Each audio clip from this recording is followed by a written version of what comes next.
Live from James C. Fox Field on the campus of University of Lynchburg, it's time for Old Dominion Athletic Conference Baseball. I'm Mark Robertson, Sports Information Director here at the university.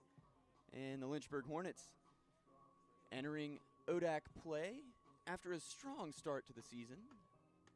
Hornets sitting at 10-2, and today on the docket is a rivalry doubleheader with the Roanoke Maroons coming in with a 6-4 record. This will be the conference opener for both teams.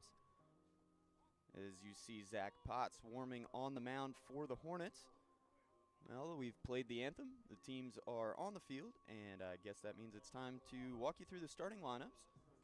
And we'll start with Roanoke, the visiting team here in Game 1.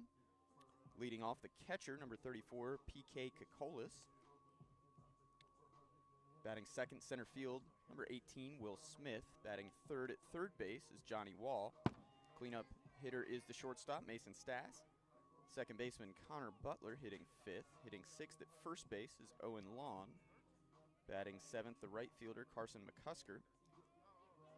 Eighth hole is the left fielder, Jacob Bonzon.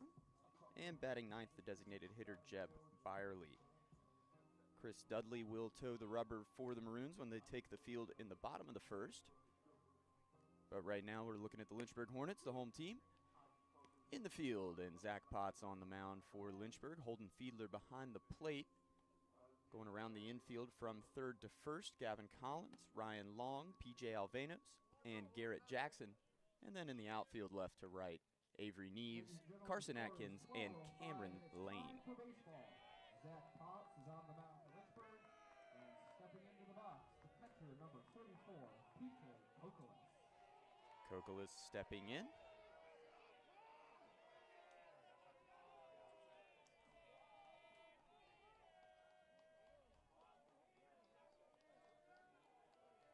Right-handed hitter. And the Maroons catcher is ready. Zach Potts gets the sign, winds, and delivers. First pitch in there for a strike. It's a fastball. Potts, if anything, throws too many strikes. Sometimes results in a couple hits strung together here and there. That's how he gets in trouble. But man, when he's on, he's a ground-out machine. Misses low there, now 1-1 the count. Potts, the junior right-hander, 3 starts this year. Got a 2-1 record. A 5.93 ERA that I'm sure he would like to see come down. And 17 strikeouts in 13 2/3 innings.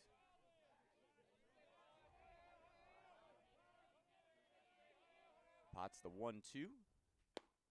Missed low and out. 2-2 the count.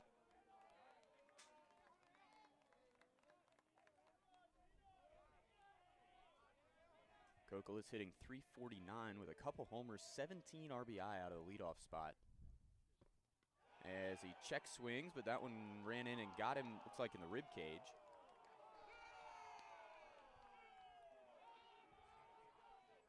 Roanoke has the first base runner of the ball game.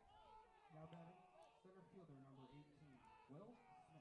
Here's Will Smith, stalwart in the Maroons lineup over the past several years. Patrolling center field for Roanoke, Coach Zach Ulrich today. Potts out of the stretch, comes set. Long hold, and he'll throw over, just kind of a check on Kokolis. Kokolis will run a bit. 4 stolen bases, 2 more caught stealing for him on the young season. High leg kick, and in there for strike 1.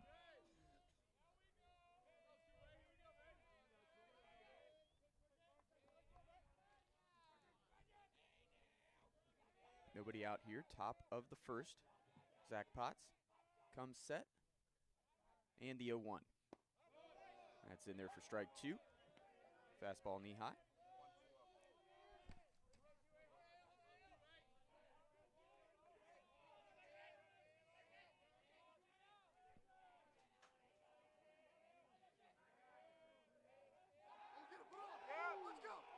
And he picked him off. Potts with the quick move over, caught him leaning, and there is the first out of the game. Sorry, caught even me by surprise there. Kind of thought it was just a courtesy check, and all of a sudden like a cat out there. Roanoke coming in here off of a sweep of Case Western Reserve during the week. You see there that misses 1 and 2 now the count to Smith. It's a good Case Western team too, and Roanoke hung 28 runs on them in 3 games. So this is an offense that can hit it a little bit. That one grounded through the hole, and there goes the no-hitter. As Will Smith is aboard with a 1-out single. So both guys that Zach Potts has faced have reached, albeit 1 out now off the pickoff. Now batting, third baseman number 20. And here's Johnny Wall. Wall, the Roanoke third baseman.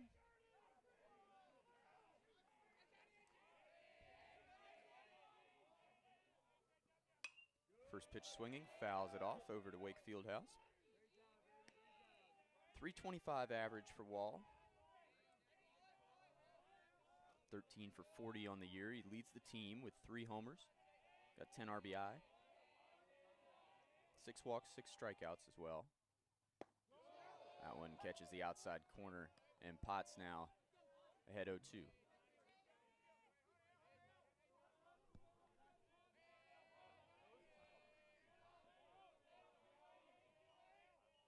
Potts the set. And the pitch. Breaking ball just missed outside.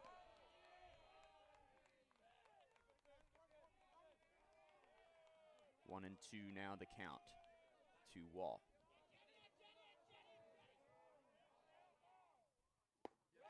Got him to chase that one, and there's strikeout number 1 for Zach Potts on the day. Now batting, shortstop number 7, Mason Stass. That will bring Mason Staz to the plate. Junior shortstop out of North Carolina.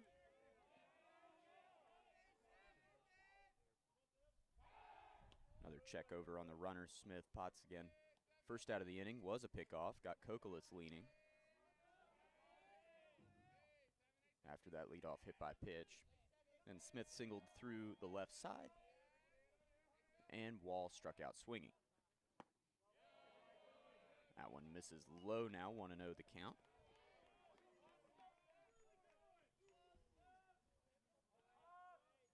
Staz tied for the team lead in hits with 15 this year, 1 double, 1 triple. Scored 13 runs in 10 games. That one catches the outside corner. So far, good location from Potts. He's hitting the corners of the plate, keeping the ball low. Things, if you're associate head coach Travis Beasley, you like to see out of your starter here in the first. That one catches a little bit more of the plate, skied out to left field. Neves drifts under it, and that will do it for the top of the first. Roanoke, no runs on 1 hit, For Roanoke at the top of the first, no and runs, Lynchburg 1 hit, negates the threat. No errors, 1 runner left on base. So we'll head to the bottom of the first. Score is the Roanoke Maroons, 0. Lynchburg Hornets up to bat. This is Lynchburg Baseball on LHSN. When you come to the University of Lynchburg to earn a master's degree in athletic training, you'll spend time in the classroom, but you'll also spend a lot of time in our top-notch facilities learning from athletic trainers and working closely with our student athletes. In the Graduate Cadaver Lab, you'll learn about the human body in the best way possible by actually studying the human body. This will provide a foundation to make you a much better athletic trainer.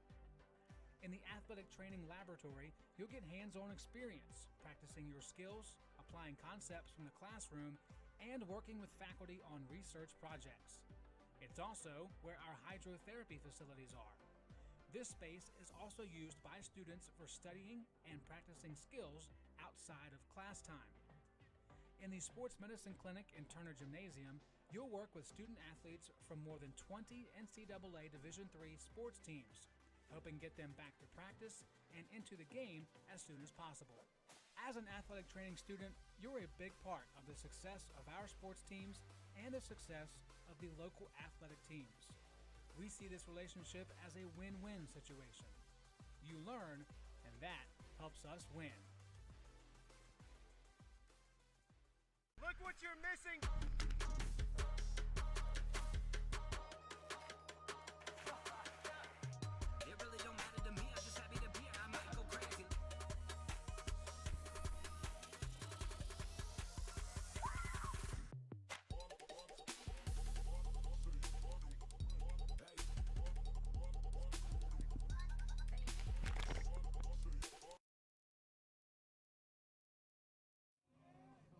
Bottom of the first inning here on Fox Field. University of Lynchburg up to bat.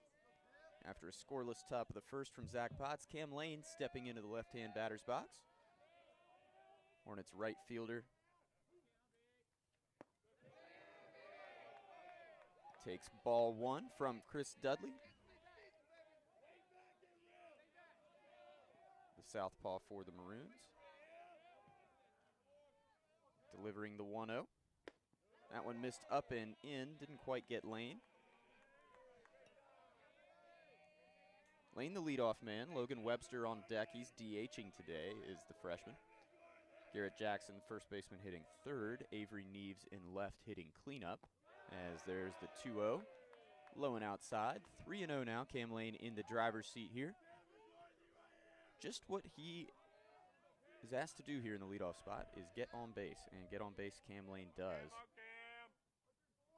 474 on base percentage through 12 games this season.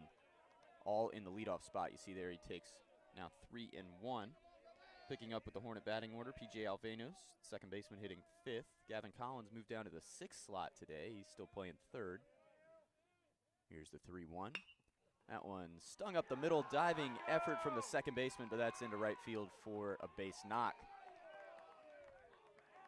So official scorer Caroline Inskeep is off the hook. No no-hitters today, at least here in game one. Now batting, DH number 6, Logan Webster. That will bring Logan Webster to the plate. Making his first start as a Lynchburg Hornet. He has been a late game reserve. This is his fourth game. He's 1 for 2 on the season. And he's also stolen a bag. See there, swing and miss.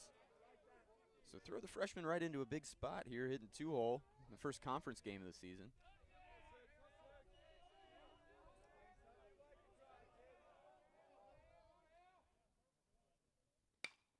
That one hit well out to right field. Right fielder struggling with it a little bit, but he's able to recover and make the catch for the first out of the inning. So good contact for Webster. Now batting, first baseman, But it does result in an out. Garrett Jackson. And here's Garrett Jackson, first baseman.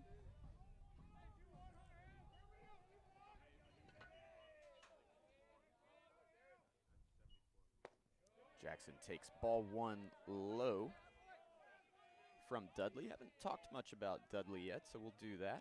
Senior lefty out of Fairfax.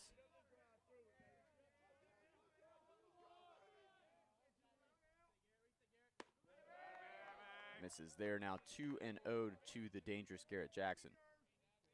Dudley making his third start of the season. He's undefeated, 2-0. 10 1/3 innings, a 3.48 ERA. 9 strikeouts to 6 walks. That one fouled back. Jackson got the pitch he wanted, wasn't ready for it. See him kind of wince in frustration there. Now a deep breath. And back in the box. Dudley set. Misses low with a fastball, now 3-1. Not the place you want to be with Garrett Jackson in the batter's box.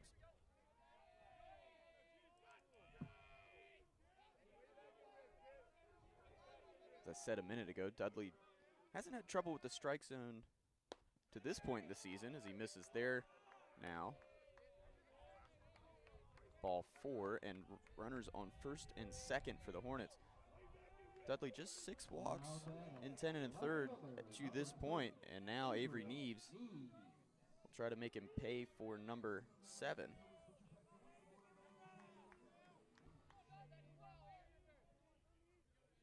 Big Hornets left fielder, transferred in last year and was nothing short of spectacular. First team All-America. First pitch swinging there at an off-speed pitch, and he swung right over it. 0-1 the count. Cam Lane on second, Garrett Jackson on first. Avery Neves looking to do some early damage for Lynchburg. Dudley, the pitch. That's in there for strike 2.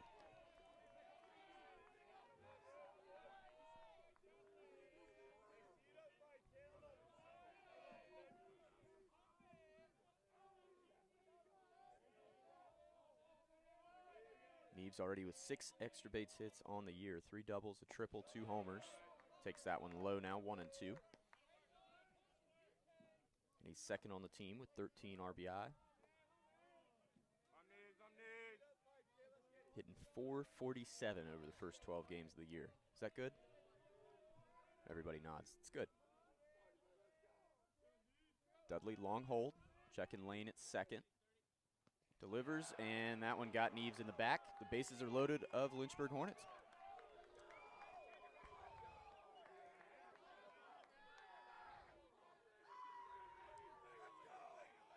Now batting. PJ Alvanos. Number 18, PJ Alvanos. You always know it's PJ when you hear Taylor Swift out there, huh? I mean, but not before we have a little bit of time for Roanoke to talk things over.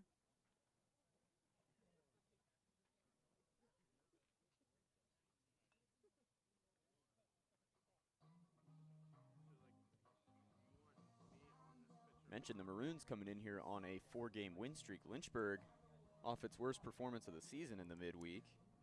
Got 2 hit down at Averett. Lost a 1-0 ball game. Really spoiled a great performance from Jack Batchmore.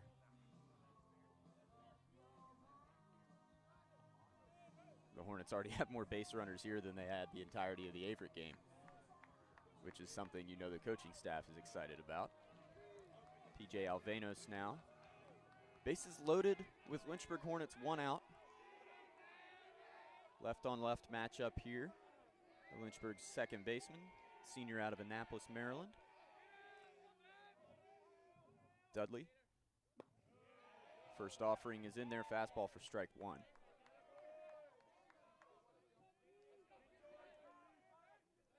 Roanoke yet to win away from home this season. They're 0-2 on the road, 6-2 at home. That one fouled straight back, and it looks like Tim LaDuca, our PA specialist, might have to change his pants after that one.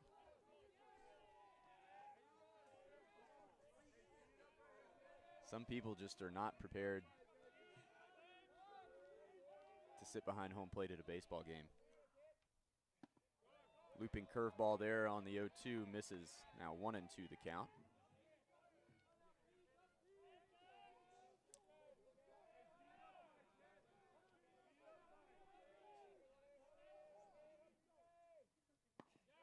One, two misses outside. Tight pitch to take there. PJ Alvanos probably braver than I am on that front. But it is ball 2. Probably also has a better hitter's eye. Here's the pitch. Foul tipped into the catcher's mitt for strike 3. So Alvanos down on strikes for the second out of the inning. And here is the reigning ODAC Rookie of the Year, Gavin Collins. Gavin Collins. As Dudley on the verge of pulling the Houdini act here. 2 outs, bases loaded. First pitch to Collins, fastball high.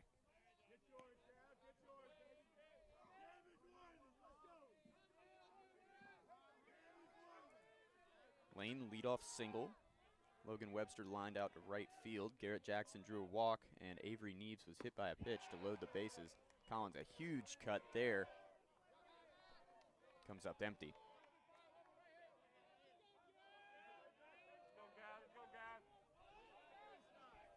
Go, 1-1. Dudley, the left-hander, set. And the pitch. That one catches the outside corner for strike 2. Collins didn't like the call, but it was definitely on the plate.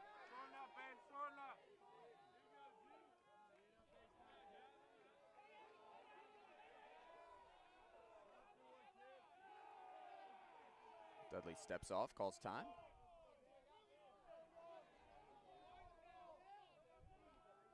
Now back on the rubber and receiving a sign.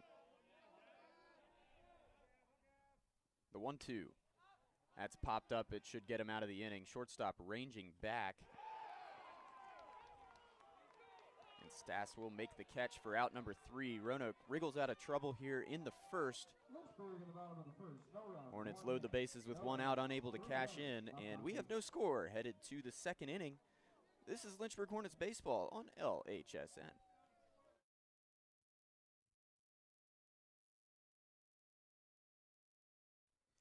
When you come to the University of Lynchburg to earn a master's degree in athletic training, you'll spend time in the classroom, but you'll also spend a lot of time in our top-notch facilities, learning from athletic trainers and working closely with our student athletes.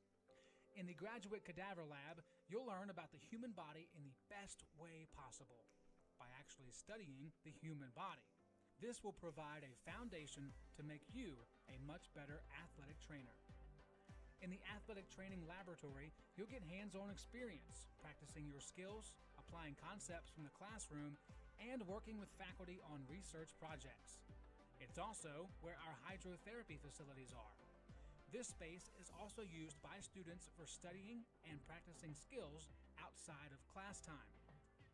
In the Sports Medicine Clinic and Turner Gymnasium, you'll work with student athletes from more than 20 NCAA Division III sports teams, helping get them back to practice and into the game as soon as possible.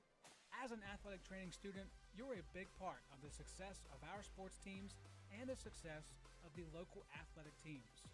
We see this relationship as a win-win situation. You learn, and that helps us win. Look what you're missing!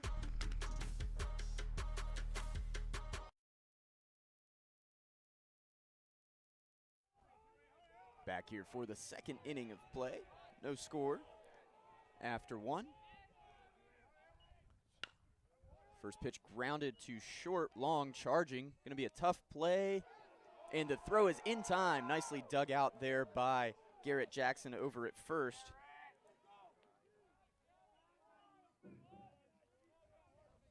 The Hornets have a quick out here in the top of the second. That was Connor Butler, the second baseman, by the way. First baseman Owen Lawn now up.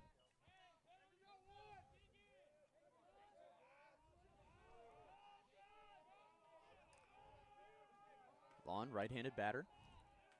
Waiting the offering from Zach Potts. That one, fastball outside corner for strike 1. Potts is going to get that call. He's going to be dangerous.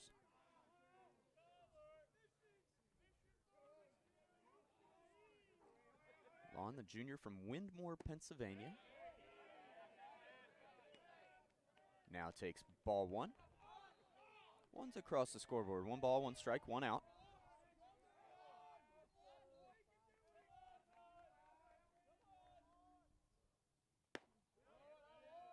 That one in there for strike 2. Lawn, a little bit of a tough start to the year, hitting .231, but he's on base at a .375 clip.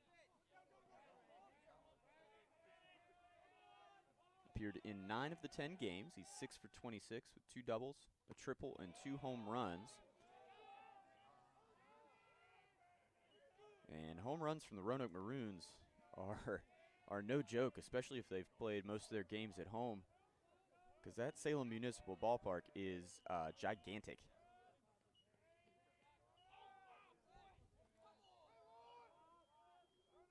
The 1-2 from Potts, breaking ball.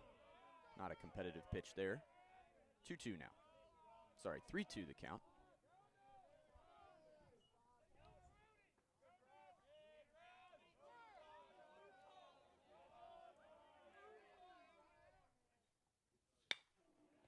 Payoff pitch is lined into left field. Neves unable to get there. He does body it up, and that will hold Lawn to a single. About the hardest hit single you can ask for. Potts did leave that one over the plate, and Lawn did a nice job putting a barrel on it. Now batting, right fielder number 16, Carson McCusker. Here's the right fielder, Carson McCusker.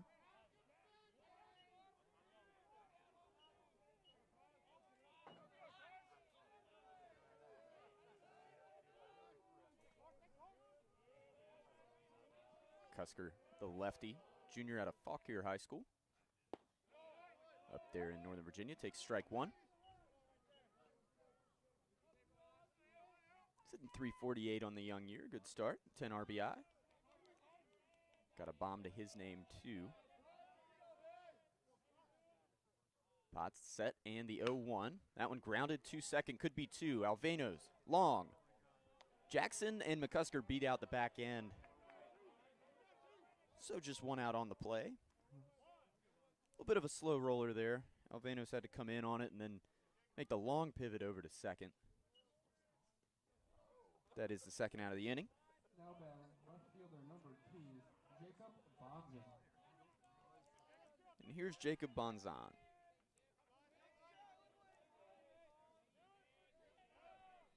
Left fielder hitting 400. Nice to have that at the bottom of the order. Potts throws over to keep Lon honest over there at first. Lon does have 2 stolen bases. This Roanoke team runs a lot.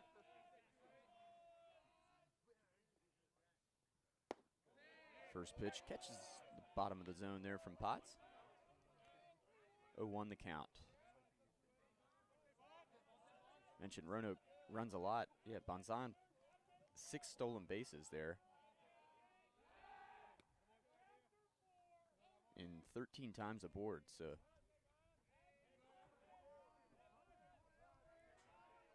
Roanoke Maroons really aggressive on the base paths. You see an aggressive lead there from Lon too. Potts the long hold, throws over again. Remember the first out of the ball game, he was a pickoff. Kokolis after the leadoff hit by pitch. Got caught leaning.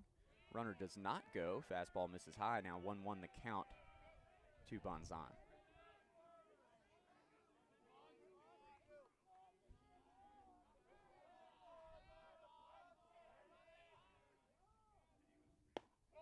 That one in there. Catching the outside corner from Potts. Good fastball there for strike 2. Bonzan, the international flavor here. A junior out of Toronto, Ontario. That one a close play over there at first. Lon about got picked off as well.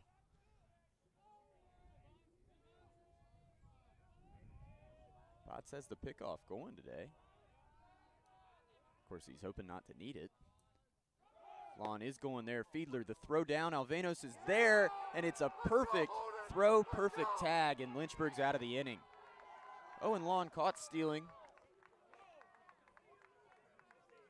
You know that was on the Hornets scouting report, trying to control the running game. So through 1.5. Here we are at Fox Field, no score.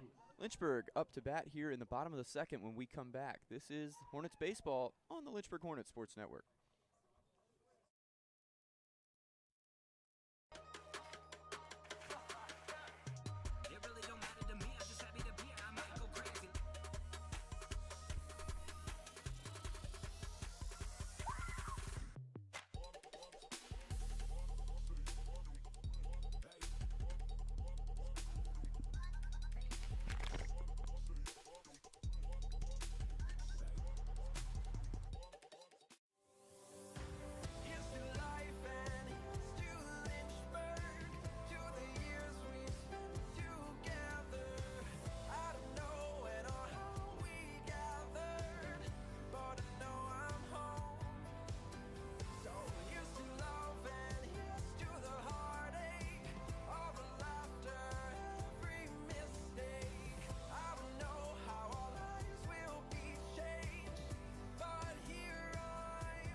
Back here for the bottom of inning number 2, game 1 of today's ODAC doubleheader.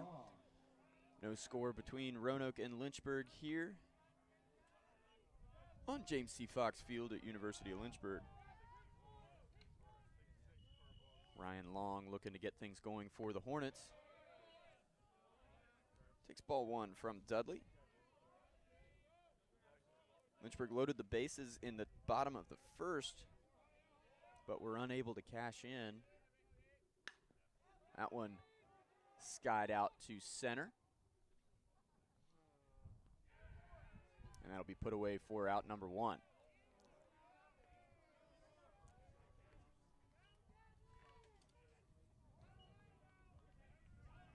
Now batting, catcher number 23, Holden Fiedler. Here's Holden Fiedler. Senior catcher for Lynchburg.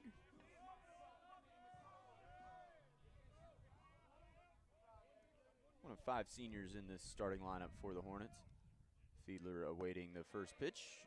That one misses low from Dudley.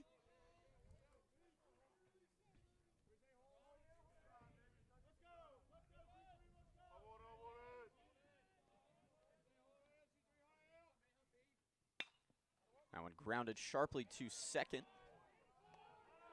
Handled and thrown across the diamond there for out number 2. So 2 quick outs here for Dudley. Now batting, center fielder number 12, Carson Atkins.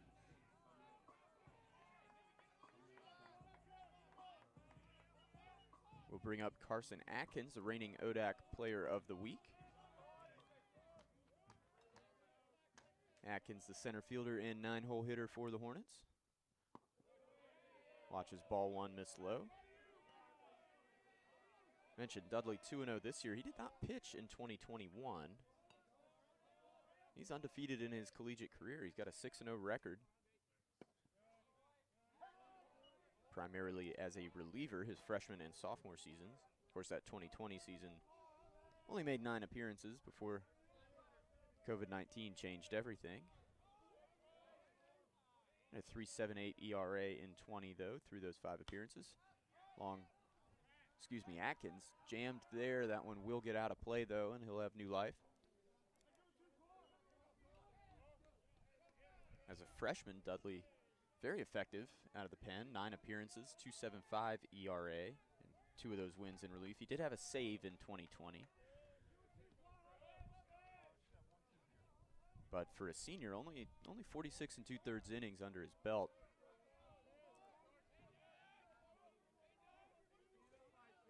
Gonna double or even triple that this season for the Maroons.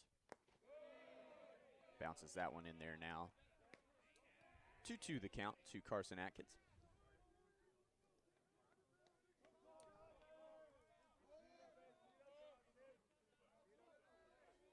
Dudley winds and the 2-2. Breaking ball froze him for strike 3. Good clean inning there for Chris Dudley and the Roanoke Maroons, and we'll head to the 3rd with no score. This is Lynchburg Baseball on LHSN.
Back here for inning number 3 on Fox Field. Little Sunday matinee baseball here as both Lynchburg and Roanoke opening up the Old Dominion Athletic Conference portions of their schedule. Roanoke now in year number 2 under Zach Ulrich's leadership. Ulrich, of course, was an assistant over at the Salem School for their ODAC title and NCAA run. Back there, was that 2017, 16? It all runs together for me. Left fielder number 2, Jacob Bonzon. Either way, it doesn't seem that long ago, but long enough that I can't remember exactly what year it is off the top of my head, so that's good. Ulrich, of course, is the top assistant, played a huge role there under then head coach Matt McGuire. And he went off to Barton College in North Carolina for a couple years and came back to Roanoke as the head man before last season. Bonzon back in the box after the caught stealing ended the top of the second inning. He chases one for strike one, does the Roanoke left fielder. Same breaking ball outside. Bonzon does not offer it this one now. 1-1 the count from Potts. Roanoke no runs on 2 hits, no errors. Lynchburg no runs on 1 hit, no errors. Bonzon hits that one well to left field. Is it going to carry? Neves just in front of the track, camps under it, and there's out number 1.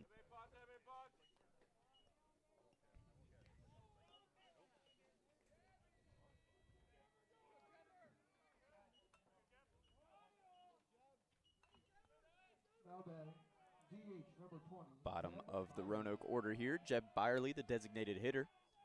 Lefty steps in.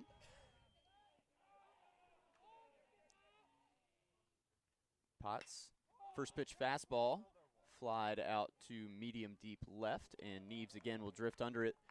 There's 2 quick flyouts to left for Zach Potts and the Lynchburg lineup.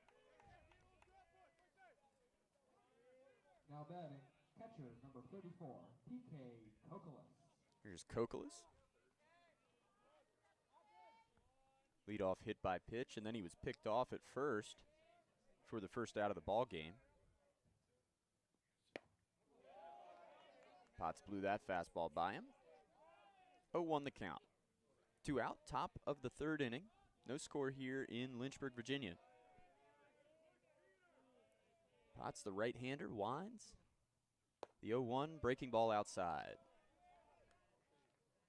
It was low, too.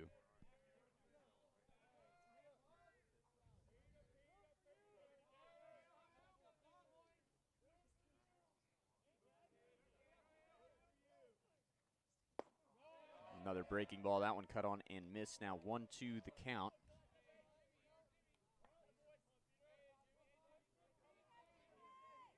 Kokolas, the senior catcher out of Robinson High School in Fairfax.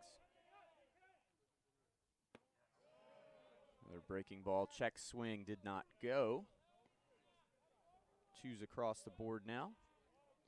Potts looking to put up a 3rd clean inning. Well, clean, scoreless inning.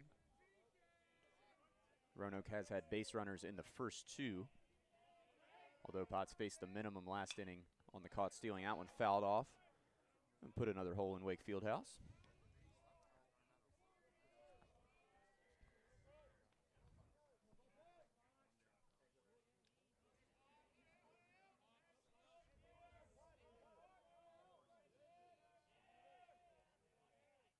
The 2-2. Can't get him to chase now. 3-2 the count to Kokolas. Again, top of the Roanoke order here. Top of the 3rd inning.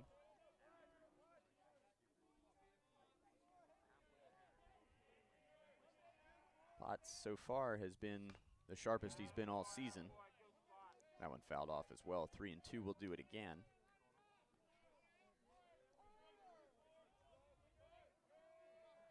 But he is 2-1, got knocked around February 20th by Birmingham Southern, but Birmingham Southern's knocked everybody around this year. And wins over Dickinson and York. That one stung out to center field, but Carson Atkins is there, and that's the first clean inning of the ball game for Potts, who's now thrown 3 scoreless innings against the Roanoke Maroons. Lynchburg will try to put the first runs on the board here in the bottom of the 3rd when we come back. This is Lynchburg Baseball on the Lynchburg Hornets Sports Network.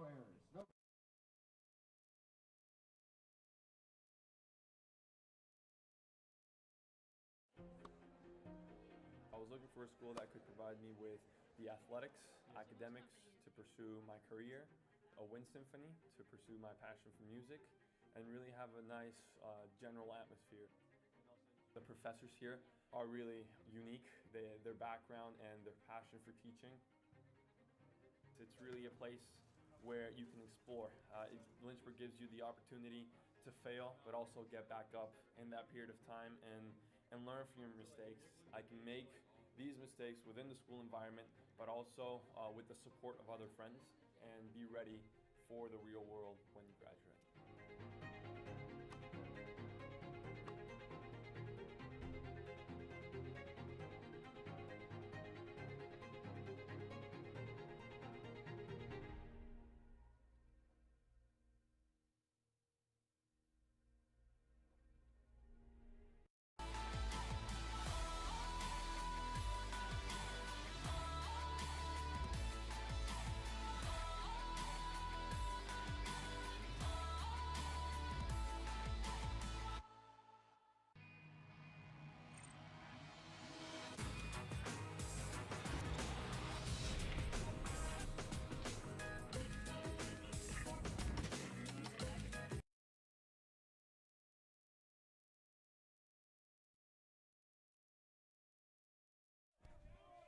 Back here, bottom of the third inning, top of the Lynchburg Hornet order up, and that's Cam Lane, the right fielder.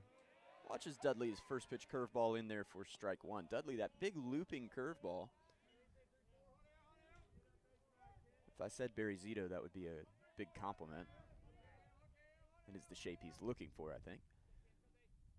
0-1, that one he buried and got him to chase. 0-2 now the count to Cameron Lane. Lane had a leadoff single. Started that first inning rally for the Hornets that did not produce any runs. Lynchburg loaded the bases with one out, but then a strikeout and a pop out got Roanoke out of the inning. Dudley, the 0-2, tried to get him to chase a fastball high. Cam Lane not biting. 1-2 now the count.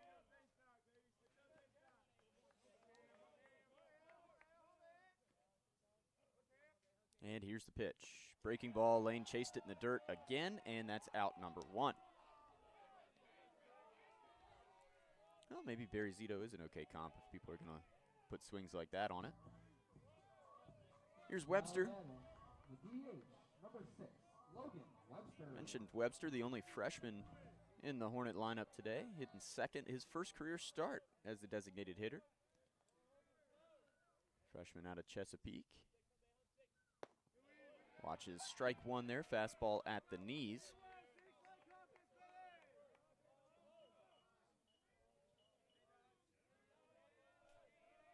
Webster lined out to right field his first time up. That one hit sharply again, and the center fielder stumbles, and that's going to get down for a hit. Webster looking for two. Nobody's at second, so he's going to get in there standing up, and Lynchburg has the first extra base hit of the ball game. Webster fired up. And the Hornets have a rally going with one out.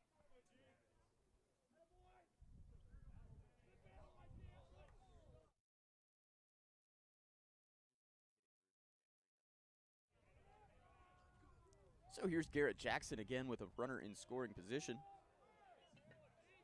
He drew a walk his first time up. Got stranded at second there in the first inning.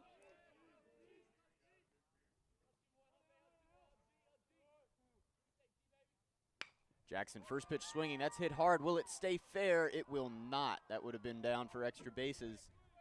That had hit on the right side of that line out there in left field. Caught a lot of barrel with that one, did Jackson. Now batting first baseman number 21, Garrett Jackson.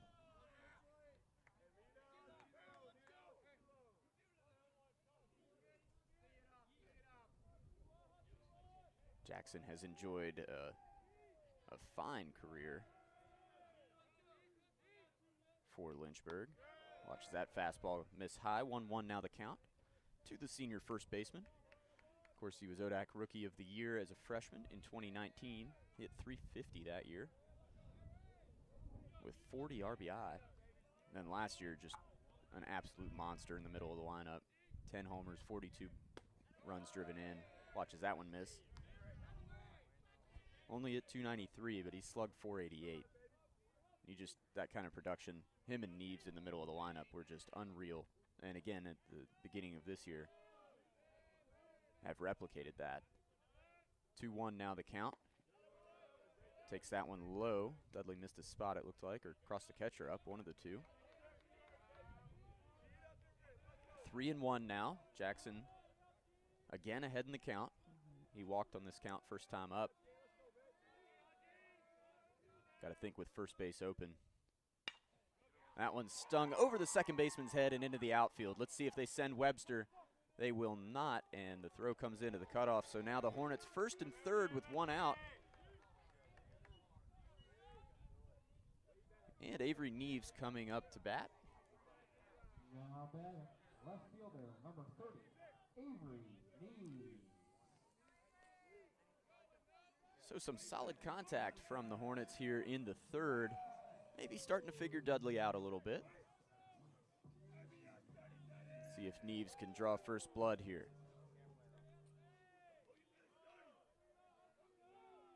Jackson, not much of a threat to run at first, though everybody's a threat to run if Lucas Jones is in the coach's box over there. Breaking ball there for strike one. He's 1 for 1 on stolen base attempts this season. Is Jackson. Webster good speed at third. Neves good speed at the plate. Breaking ball there. And Avery not able to put a bat on it. 0-2 again now on Avery Neves.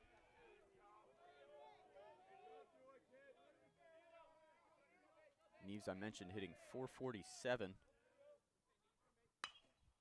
And that one skied out to right center. Center fielder under it, and that should be deep enough to score. Webster, we'll see. Play at the plate as Kokolis tried to make the tag, and Webster is able to score. That'll go down as a sac fly for Avery Neves.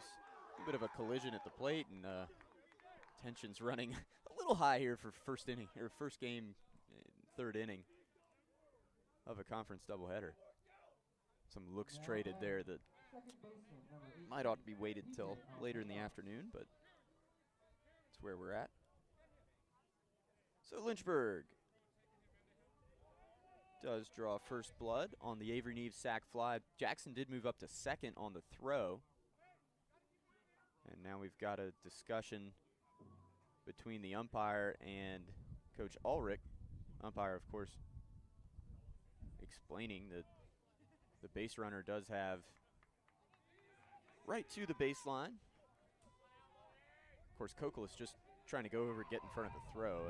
Totally innocuous play on both parties. It just happened to have some contact because they were trying to occupy the same space. Oh, here's P.J. Alvanos. Alvanos struck out his first time up. Nice job by Kokolis, the catcher, there to keep that one in front and keep Jackson at second. 1-0 the count to P.J. Alvanos.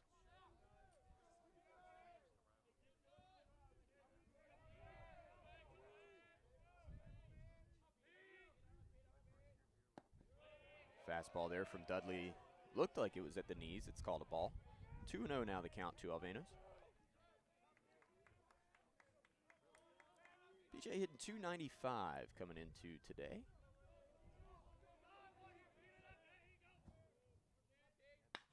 That one into left field for a base hit. Here comes Jackson around. The throw is not going to get there in time.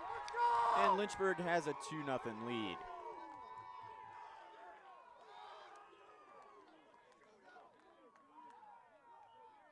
Oh, there's an RBI single for P.J. Alvanos.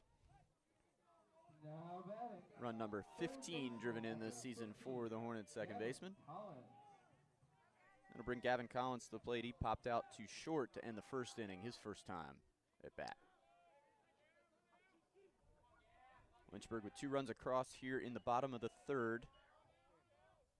Alvanos on first. Curveball from Dudley in there for strike number 1.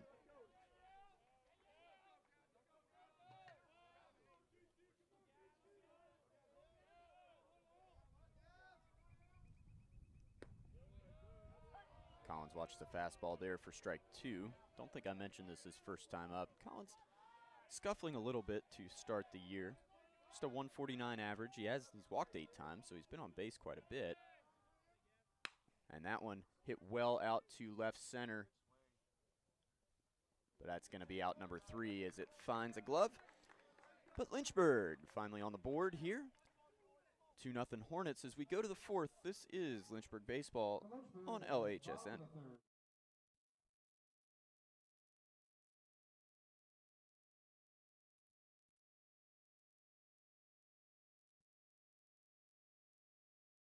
The biggest thing that I've taken from Westover is probably my interactions with faculty. I started working with Dr. Fryer. He's always available for help, and he makes sure that I get to do the experiments and not just be there while he does them.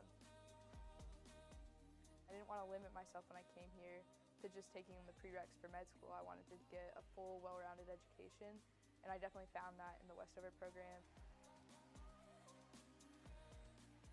It's given me the opportunity to keep playing soccer at a competitive level, but also it's given me the ability to be a student and to pursue other activities such as EMS.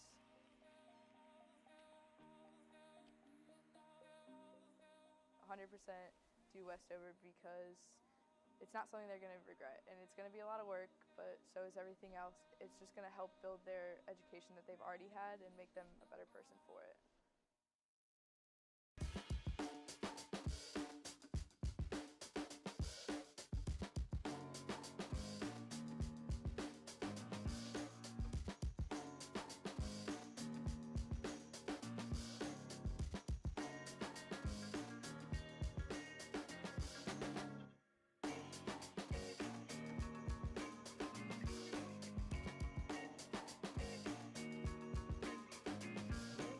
Inning number 4 here on Fox Field, game 1 of an ODAC doubleheader. Mark Robertson along for the ride with you. I've invited other people onto the mic, but nobody else wants to join, so you're stuck with me. I'm sure whatever device you're watching has a mute button too, if you prefer. 2-0 Lynchburg as Zach Potts takes the sign here. First pitch of the 4th inning. Swung on and missed by Will Smith, the center fielder. We were talking about it at the inning break. Smith made an amazing throw, kind of off balance on the Neves sack fly to really make it a close play at home. Takes that one in the dirt, does Smith. He singled through the left side his first time up.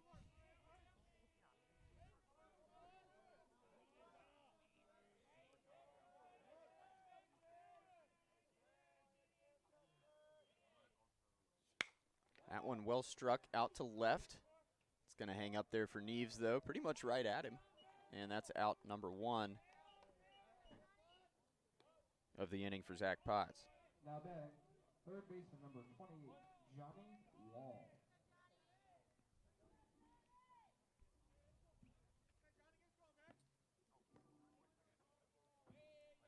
Johnny Wall now in the right-handed batter's box. Sophomore out of Virginia Beach. Watches strike 1 from Potts. Can't talk about Zach Potts without mentioning his awesome cutoff sleeves in the summer league there that kind of went viral on college baseball Twitter. Potts playing down in North Carolina in a summer league. You see him miss there with ball 1. I think the team was out of Boone, but there's a great picture of him on the mound. Just no sleeves. That one off the end of the bat, but it will get down for a single. Nice bit of hitting there by Wall. Pitch left maybe a little bit up by Potts. And Wall able to muscle it out into left field. So he's 1 for 2. And that's the 3rd Roanoke hit of the ball game. Now batting, shortstop number 7, Mason Stas. Stas stepping in. He flied out to left to end the first.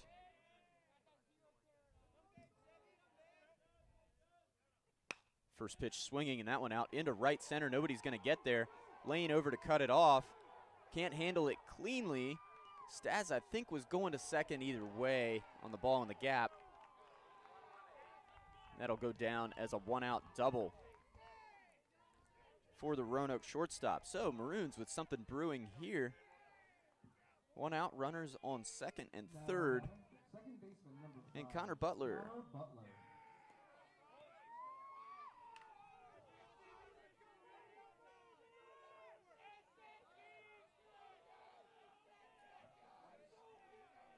Butler looking for RBIs 5, 6, and 7 of the year. And he's going to get at least one there. That one out into the gap in left center. Neves can't get it in the air. Does cut it off, and that will just score one as the runner had to hold up at second to see if Neves was going to lay out and catch it. But that's an RBI single, and Roanoke Maroons are on the board by way of the Connor Butler base knock. Now batting, first baseman number 25, Owen Long. Little discussion on the mound here between Potts, Fiedler, and Alvenos. Maybe just working through a first and third situation. Fiedler claps him on the shoulder, hands him the ball, and walks back behind the plate so we can get down to business. 2-1 the score. Lynchburg scored twice in the bottom of the third. Now Roanoke responding with a run and potentially more here in the top of the fourth.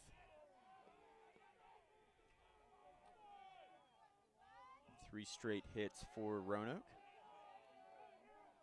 Runners on first and third, one out. Potts, the sign, the set. First pitch fastball in there for strike one. Lawn singled in the second. He was caught stealing to end that inning. Now looking to do some damage here. As Potts comes set. No movement from the base runners. Check swing called strike two. Lawn turns to ask the home plate umpire, is that a swinging strike or a called strike?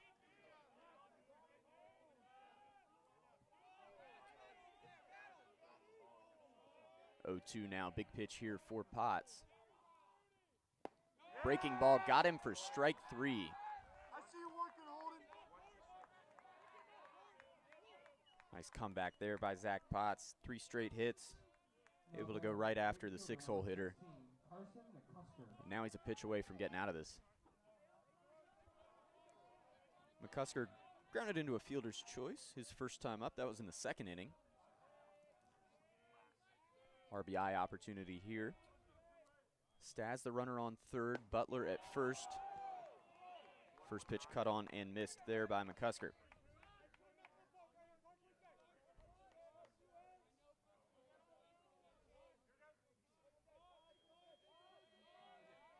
Potts gets the sign. And the pitch dug out of the dirt by Fiedler. Was that fastball? 1-1 now the count. Swap out baseballs as that one might have got scuffed up.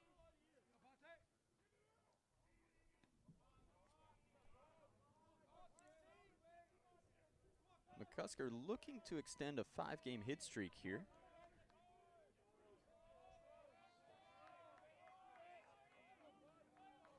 Now would be the time if you're a Roanoke supporter. There's Potts, breaking ball swung on and missed, and now he's a strike away. 1-2 the count, 2 out. Maroons already have a run in. 3 hits in the inning. Zach Potts looking to limit the damage and keep Lynchburg in the lead.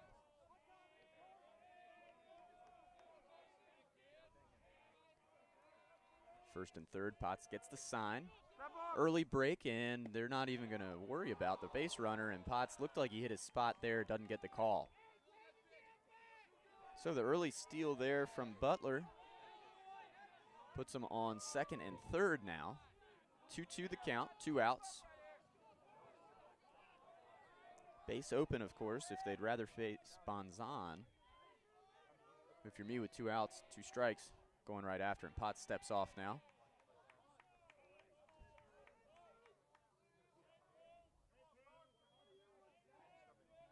Hornets definitely changing up the signs here with the runner on second. And he got him with a breaking ball. Great pitch by Zach Potts to get out of it. Roanoke does get a run on the board, though, here in the top of the fourth. As we head to the bottom half, it is Lynchburg 2, Roanoke 1. This is Hornets baseball on LHSN. Hi, Mara Willis. How are you? Pretty good.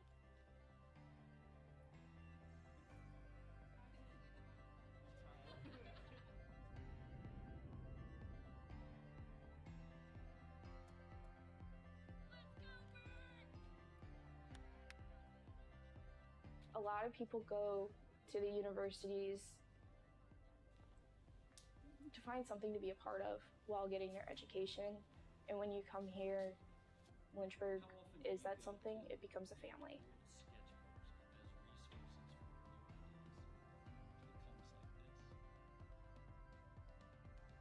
It doesn't matter how long ago you had your professor, they still remember you and they remember all of the hard work that you put in. They're always there for you and they always want to do the best that they can to help you succeed. Here you learn how to love one another regardless of what's going on or what you believe.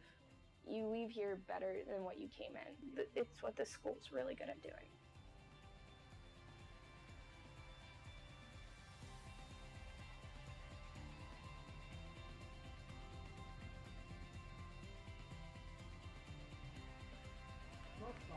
Bottom of the fourth inning here, Lynchburg clinging to a 2-1 lead over Roanoke. Game 1 of today's ODAC opening doubleheader for the two teams. Ryan Long, the Hornet shortstop, steps in. He flew out to center his first time up to lead off the second inning. Chris Dudley trying to shake off the first damage he suffered today in the last inning, and he gets in there for strike one.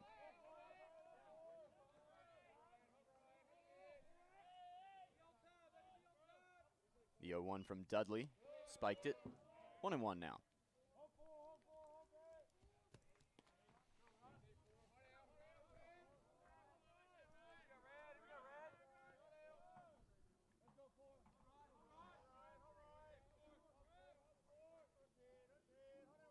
The 1-1 now to Long. That one hit well down the left field line. It looks like it's going to hook foul. Not hit as far as I thought. Banzan actually had a play on it.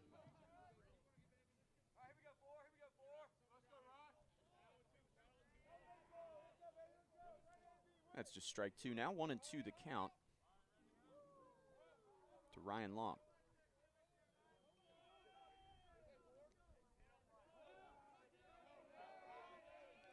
Dudley out of the windup. Third base side of the rubber. Here's the 1-2. That one grounded to second. Up with it is Butler, and over to first for out number one.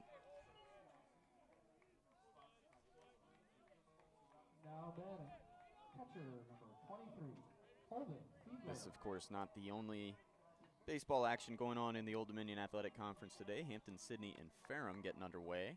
Guess that was a 1 o'clock start. Shenandoah and Guilford playing one today. And Bridgewater in a little out-of-conference action against SUNY Oneonta.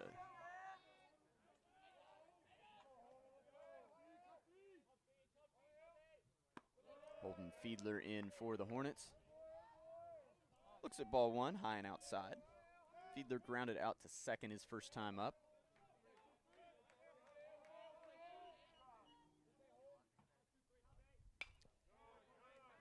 Good cut at that one, fouled off.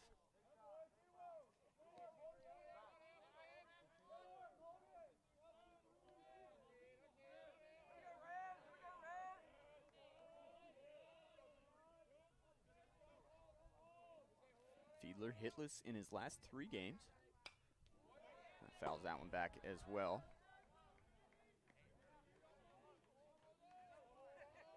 Of course, he just entered against Averett as a late inning defensive replacement there on Tuesday. He was off to a nice start of the year.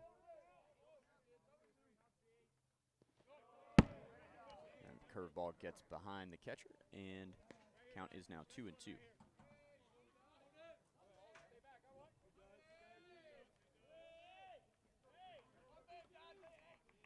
Of course, talking about Holden, his value, of course, really lies on the defensive end, where he manages this pitching staff very, very well. Of course, he's a senior.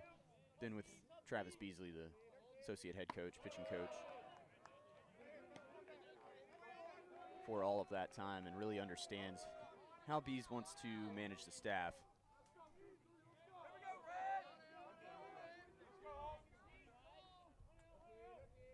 Any offense you get from him is extra. The 3-2 now. Fiedler frozen with a fastball, and that's out number 2. Fourth strikeout of the afternoon for Dudley. Now batting. Center fielder number 12. Here's the recipient of one of them, center fielder Carson Atkins.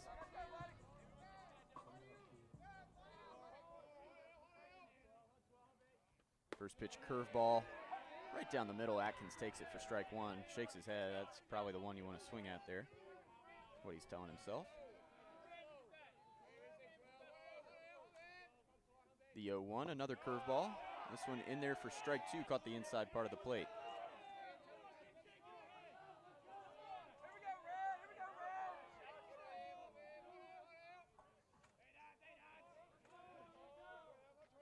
The 0-2. Fastball missed high. Atkins leans out of the way.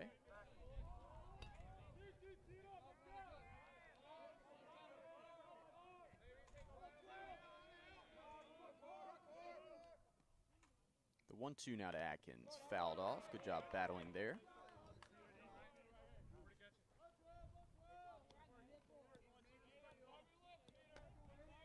Atkins so far having the best year of his collegiate career.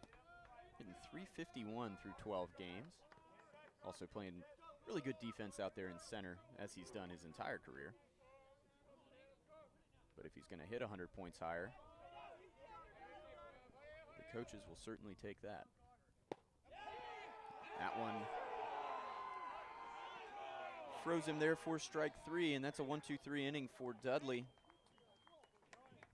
Here in the fourth as we go to inning number 5 here, game 1 of the ODAC doubleheader. It's Lynchburg 2, Roanoke 1. This is Lynchburg Baseball on LHSM. When you come to the University of Lynchburg to earn a master's degree in athletic training, you'll spend time in the classroom, but you'll also spend a lot of time in our top-notch facilities learning from athletic trainers and working closely with our student athletes. In the Graduate Cadaver Lab, you'll learn about the human body in the best way possible by actually studying the human body. This will provide a foundation to make you a much better athletic trainer. In the athletic training laboratory, you'll get hands-on experience, practicing your skills, applying concepts from the classroom, and working with faculty on research projects. It's also where our hydrotherapy facilities are.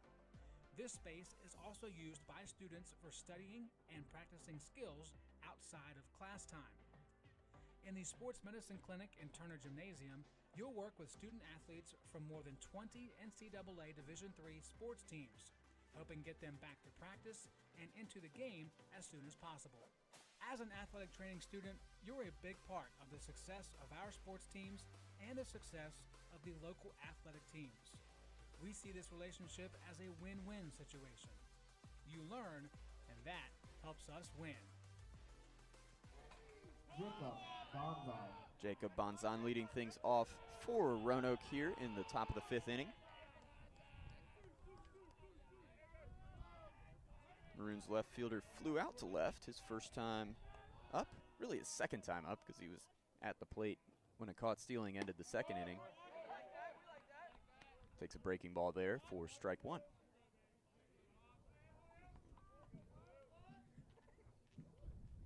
See how Potts responds. Touched up for a run last inning. 3 consecutive hits from the Maroons. Do mention he tends to get a little strike heavy. Throws a few too many over the middle of the plate. And that's when he gets in trouble, as evidenced by the last inning. But he was able to get out of it with 2 straight strikeouts. And now ahead 1 and 2 to Bonzan to lead off the 5th. Mentioned game 1 of a double dip here today. Chilly, but otherwise a nice day out in Lynchburg, Virginia. Temperature in the high 30s. Not a cloud in the sky as Bonzan check swing, going to be called for it by the home plate umpire, who, speaking from experience, has no angle on that call. But Bonzan called out on strikes for the first out of the inning. That's why you have a guy down there. It's one of my biggest pet peeves is when the home plate umpire calls a check swing when he could ask for help and get a much better angle at it.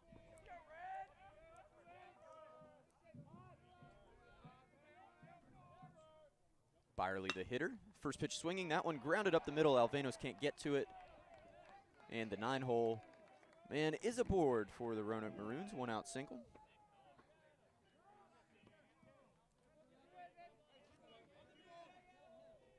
Here's Kokolas, hit by pitch and lined out to center field.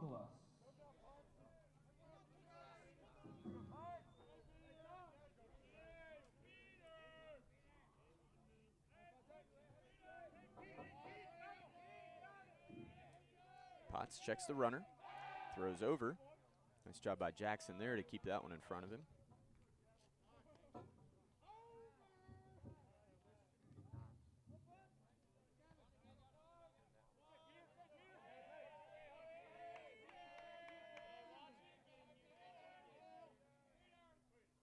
Potts now comes home. That's a fastball in there, strike one.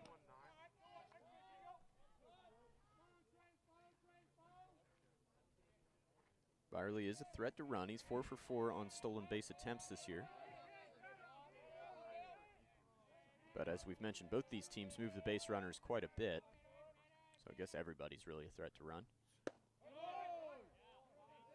That one misses just outside. 1-1 now the count. Top of the Lynchburg order up in Kokolas.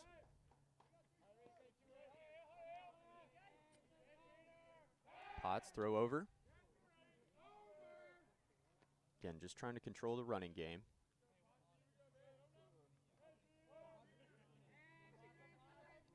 Maroons are 1 for 2 stealing bags.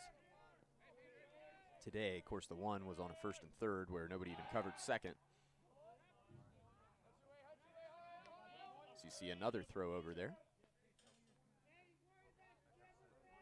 Little cat and mouse here in the middle innings. Hornets clinging to a 2-1 lead. Lynchburg 2 runs on 4 hits, no errors. Roanoke 1 run on 6 hits, no errors. That one fly to short right. Lane coming in hard. He's going to be there to make the play, though. And Byerly scrambles back to first. There are 2 outs in the inning. That'll go down as an F9 in the scorebook. And that will bring up Will Smith, the center fielder. Now batting, center fielder. Smith 1 out of 2 on the day, singled in the first and lined out to left last inning. That was the first out of the inning, and then Roanoke strung 3 hits together and put a number other than 0 up on the scoreboard. Byerly leaning there. He is able to get back, though. Potts throws over for, I've lost count, the 4th or 5th time.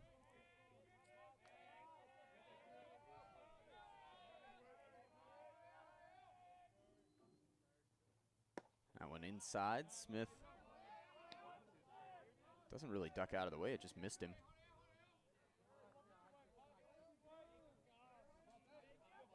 1-0 now the count to the Roanoke center fielder.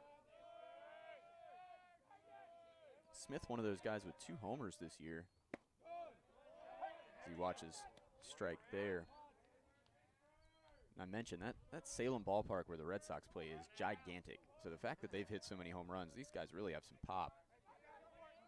Of course, now I'm checking. Yes, both of those homers were at home. So that one gets away from Jackson. And Byerly will move up to second on the error by Potts.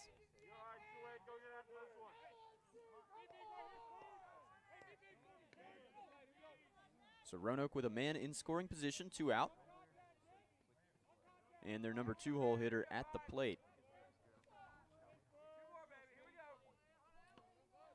Smith has already extended his hit streak to 6 ball games.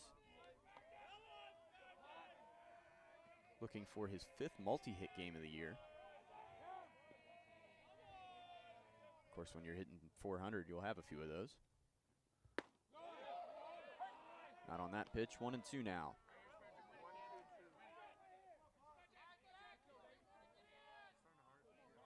Lynchburg certainly worried about Roanoke stealing signs back there. They keep looking back, and Fiedler running through a pretty complicated system. I'm sure it's not that complicated, but it looks complicated. Potts finally gets the pitch, and he gets the pop-up. Alvenos calls for it, blocking out the sun with his glove, and that will do it for Roanoke in the top of the 5th inning. Zach Potts pitches out of trouble. And as we go to the bottom half, we're midway through. Lynchburg 2, Roanoke 1. This is Hornets baseball on LHSN.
Bottom of the 5th inning.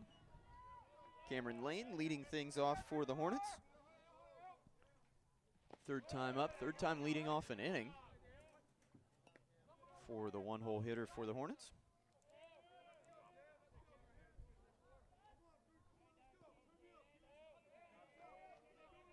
And if patterns hold, Lynchburg will send 6 men to the plate this inning.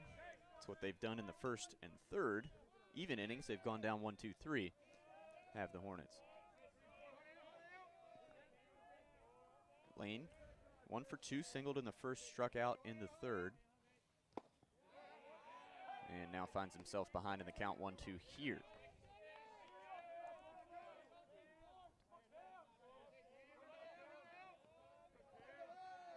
Dudley really seems to be settling in. The first inning was the rockiest for him, even though he didn't wind up giving up any runs. So he loses control of that curveball. Lynchburg was able to touch him up for 2 there in the third. Avery Neves sac fly, P.J. Alvanos RBI single. And the Maroons got one back in the fourth. That one down the middle. Lane turns on it, and that will find some outfield grass. Lane holds the long turnaround first. Nice job by the right fielder to get over in front of that. And Lynchburg has a leadoff base runner. Now batting, PH number 6, Logan Webster. Logan Webster up to bat. He scored the first run of the ball game. It's McCusker out and right. Want to make sure I give credit there. That was a really nice job. Cutting that ball off, keeping Cam Lane at first. And here comes Zach Ulrich out. Wonder if this will be it for Dudley. Only at 71 pitches, but it is going to be it for the Southpaw. So we'll have a pitching change. We'll tell you more about it when we come back. This is Lynchburg Baseball on LHSN.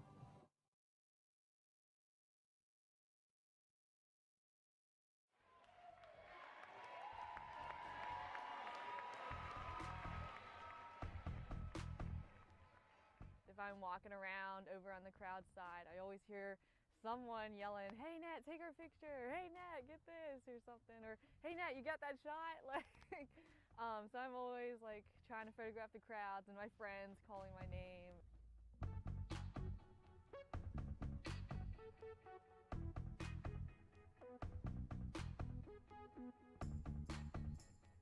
I think sports at Lynchburg unifies us as a whole. No matter what background we come from, what differences we have, and what experience we've experienced through our lives, it brings us all together and we have one goal, which is to win.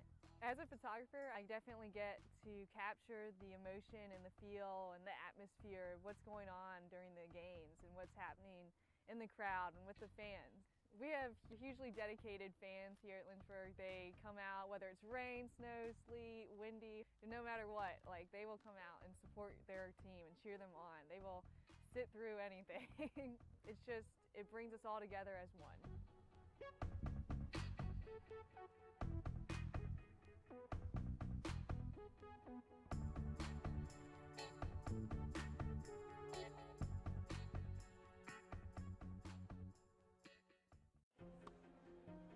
I was looking for a school that could provide me with the athletics, academics to pursue my career, a wind symphony to pursue my passion for music, and really have a nice general atmosphere. The professors here are really unique, their background and their passion for teaching. It's really a place where you can explore. Lynchburg gives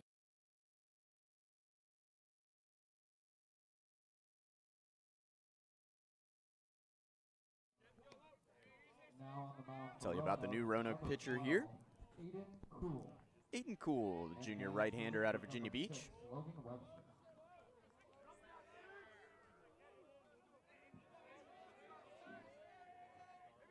It's a tall young man at 6'5". Coming in here, nobody out, runner on first in the bottom of the 5th. Cool misses with his first offering to Logan Webster, Hornets DH.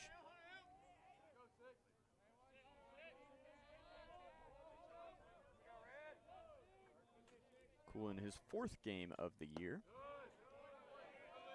Just his 2nd relief appearance. That one misses as well, 2-0 now.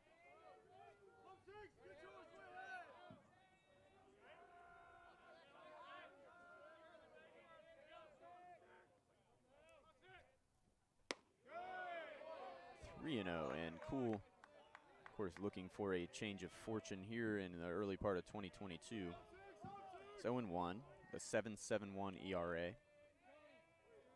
Just 2 walks and 12 strikeouts, so the stuff is there. But he'll walk the first man he faces here in Webster, and he turns his hands to ask, where was that? Looked like it was outside. First baseman number 21, Garrett Jackson. So first and second with nobody out, Lynchburg looking to add to a 2-1 lead here in the bottom of the 5th as they've now gotten into the Roanoke bullpen. Chris Dudley pitched 4+. Was pretty effective, struck out 4. He is responsible for Cam Lane on first, and Garrett Jackson puts a charge into this one into right center. Nobody's going to get there. It's off the top of the fence, and Lynchburg is going to see him come around the bases. Webster coming in behind Lane. That will score 2, and the Hornets now have a 4-1 lead on a double off the top of the fence by Garrett Jackson. Coach Jones now calls time, and he's arguing with the field umpire that it's a home run. The umpires are going to get together and figure this one out. I couldn't tell, did it go off the top of the fence and then maybe hit some of the scoreboard housing, or?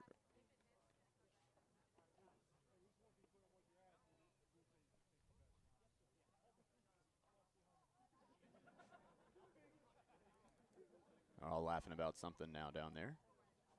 Somebody makes jokes. Jokes are a good thing to make, especially in the middle of a tight ball game when there might be another run on the line. Looking at the replay there. It's hard to tell. It looks like it just hit the guttering on the top of the fence that kind of protects you if you so you don't slice your hand open when you jump up there. And they are going to keep Jackson at second, it looks like, and based on the replay we've got, that looks like the right call. Now batting. But it will go down as a 2-run double for Garrett.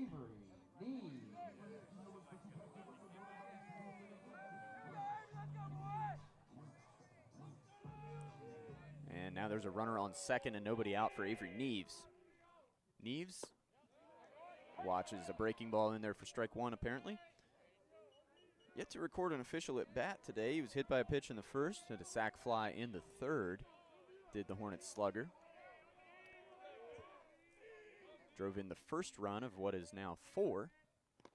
What are now 4. It's cool. Misses with that fastball in the dirt. It's now 1-1 to Neves.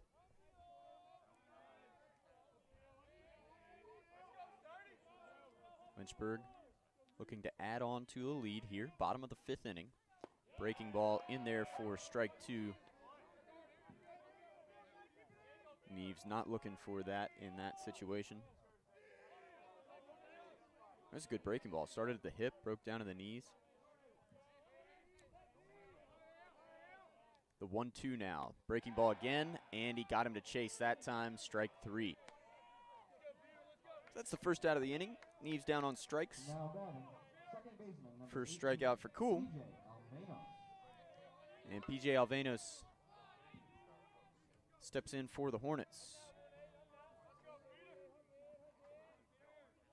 Alvenos still with the team lead in RBI. He's got 15, including a run-scoring single here 2 innings ago. Watches strike 1, clip the outside corner there. Man on second is Garrett Jackson. He delivered the 2-run double. A towering fly ball to right center. Hit off the top of the fence. That one misses just low. Good pitch by Cool. 1-1 now the count to Alvenos.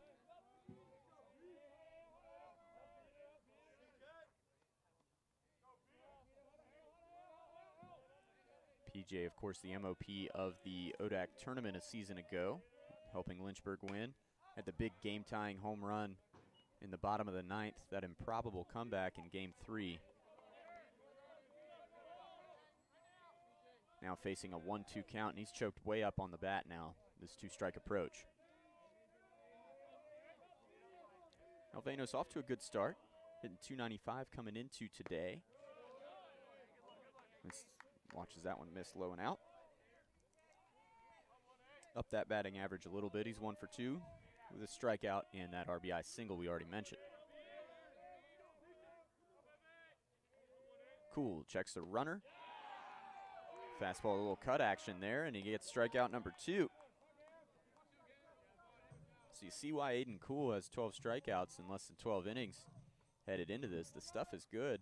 Now batting, third baseman, number 15, Gavin Collins. He looks to wriggle out of this thing without any further damage. The book is closed on Dudley after Lane scored. So he was charged with 3 runs on 5 hits. That one, breaking ball missed inside, and Gavin Collins is aboard. He was one of the leaders nationally in hit by pitches last season. Now batting, shortstop, number 4, Ryan. It's already his 5th this year. Of course, Cam Lane's been hit 8 times. That has to lead the NCAA, doesn't it? Ryan Long stepping in. I'm going to dig down in the stats portal here. There's no way anybody else has been hit 8 times, is there, Tim? No way.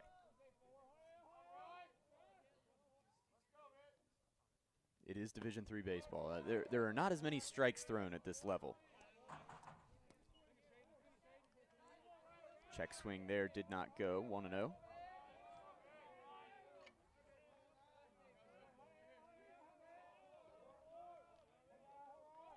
Cool, the pitch. That one does get the strike zone. 1-1 now the count to Long. Long 0 for 2, flew out to center, grounded out to second. That led off the last inning.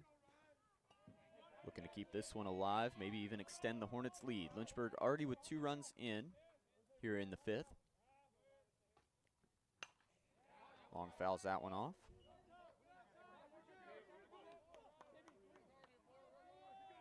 One, 2 count, 2 out. Jackson on second.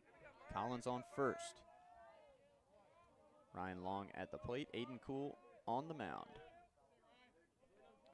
Entered in relief and has faced 5 hitters, retired 2 of them. Misses with the fastball there. 2-2 now.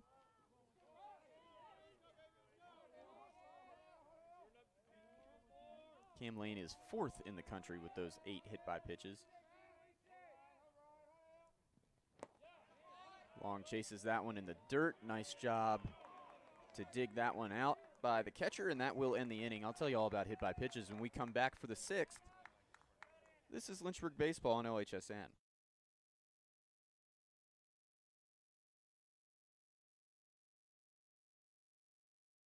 Gives you the opportunity to fail, but also get back up in that period of time and learn from your mistakes. I can make these mistakes within the school environment, but also with the support of other friends, and be ready for the real world when you graduate.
Now batting, third baseman, number 6th 28, inning of baseball Johnny here Wall. at Fox Field.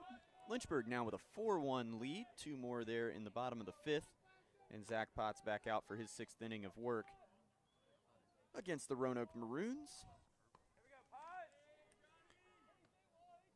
It'll be Johnny Wall, the third baseman for Roanoke, leading things off.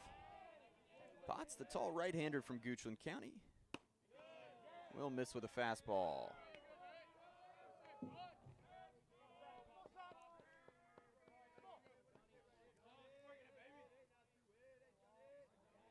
The 1-0 to Wall. Breaking ball in there for strike 1.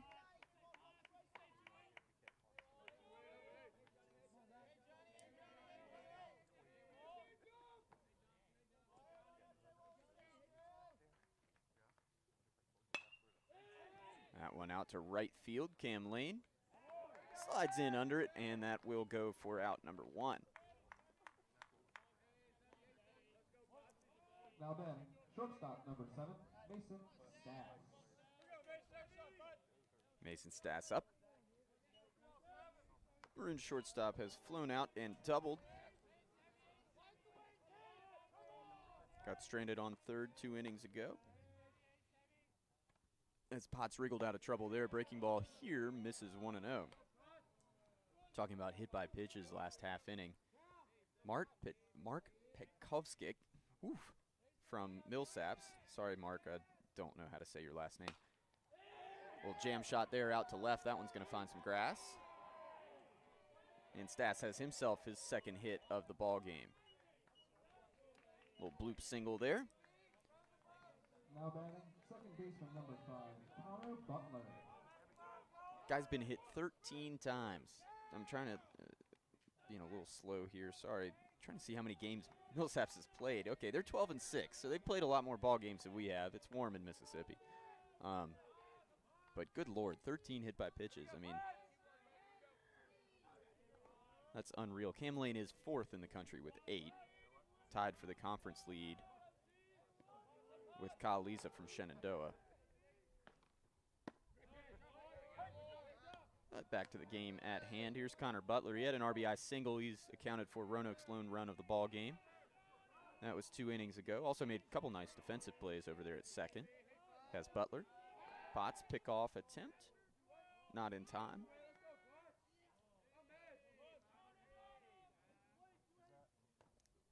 Again, both teams like to run. Lynchburg just trying to control that running game a little bit. Slow them down. That one finds a barrel, though, out to right center. Atkins ranging, makes a nice play on the run for out number 2. Boy, I wasn't sure Carson Atkins was going to be able to get to that one as it was tailing into the gap. Great closing speed there by the center fielder. Really made that play look easy. Number 25, Owen Long. When I was in center field, I did not make that play look easy.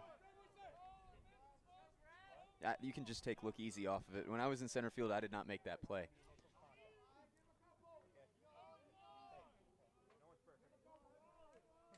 So 2 down now, Owen Lawn up. He singled in the second, he struck out in the fourth. Runner on first, 2 out. Throw over by Potts, not in time.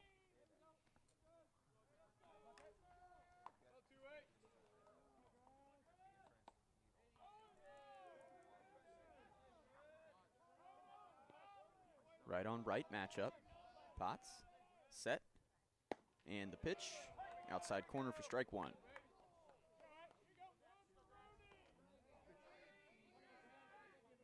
Not to belabor the point, but really great jump by Atkins off the bat. I mean, that's a really tough play, especially with it tailing away from you like that. It likely saved a run. Breaking ball there misses from Zach Potts. Got a 1-1 count.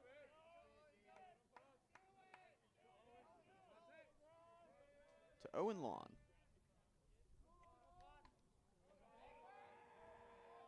Potts the set, the pitch. That one chopped foul down the third base line. Coach Ulrich will not attempt to play. Got to work on the range down there, Coach. It is cold. I don't think I'd want to catch a baseball barehanded today.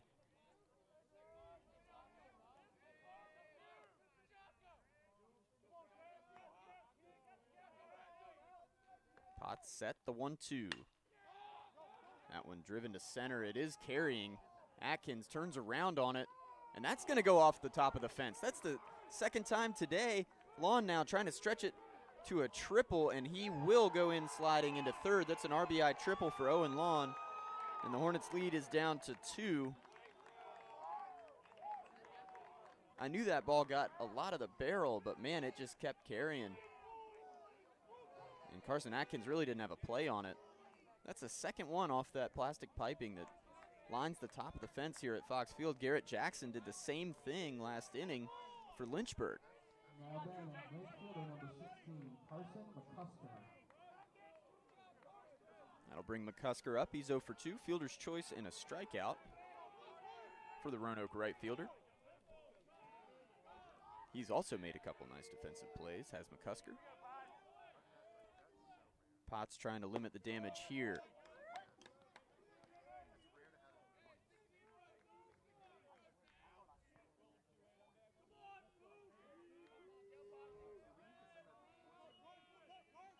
Looked to be a cutter or a slider or something from Potts on that lawn swing that just leaked out over the plate and caught the barrel.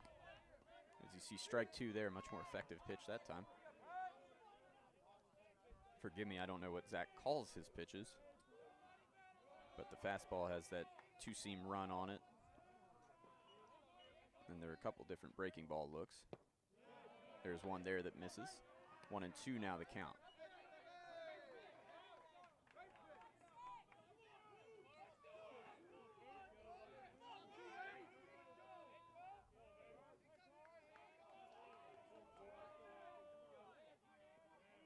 Potts long look in. Quick set now, and another breaking ball. That one off the end of the bat. It'll get down for an RBI single. Good pitch by Potts. Better piece of hitting by McCusker. And the lead's down to 4-3 now. Roanoke continues to threaten here.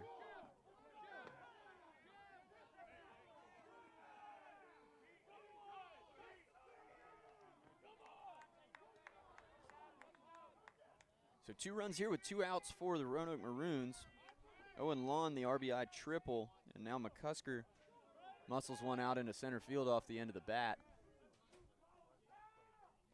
And all of a sudden, it's a 4-3 ball game. Roanoke has 9 hits against Zach Potts here through 5 2/3. Little pep talk there from Fiedler, the catcher.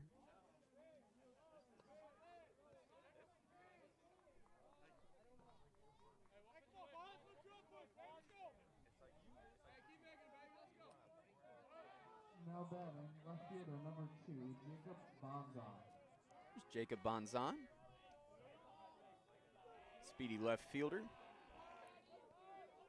Looking for his first hit of the ball game. Lynchburg looking to get out of here with the lead intact. Potts another check over there on McCusker.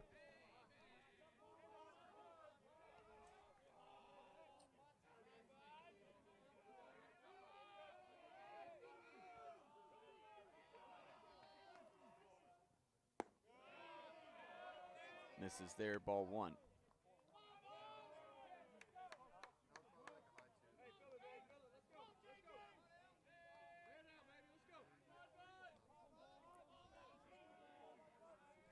Potts the set.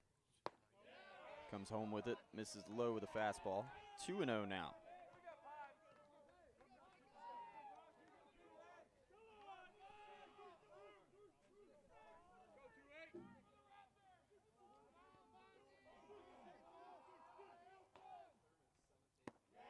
Misses again now, this time 3-0.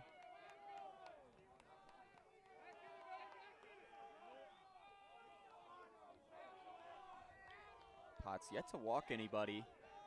In fact, I don't know that I remember there was a 3-ball count. I remember a 3-2 pitch put into play. And there's strike one now. But he has not gone very deep into counts. In fact, this next pitch will be his 85th.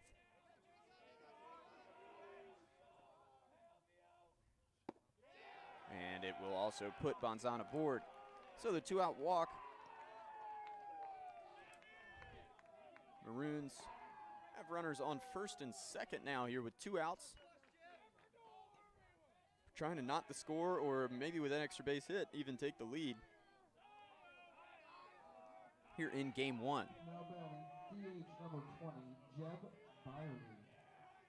Time will be called, and Travis Beasley's going to make a mound visit here. It does not look like they're ready to pull the trigger. Oh, well, they are ready to pull the trigger, and it's going to be Grayson Thurman time. Put everybody on Lemur watch, and we're going to take a quick break. We'll be back. The score's 4-3 Lynchburg. 2 outs here in the top of the 6th. Roanoke rallying. This is Lynchburg baseball on LHSN.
The biggest thing that I've taken. Grayson Thurman. All right, everybody on Lemur watch now. Grayson Thurman in the ball game. I am going to give some context to this for those who are watching.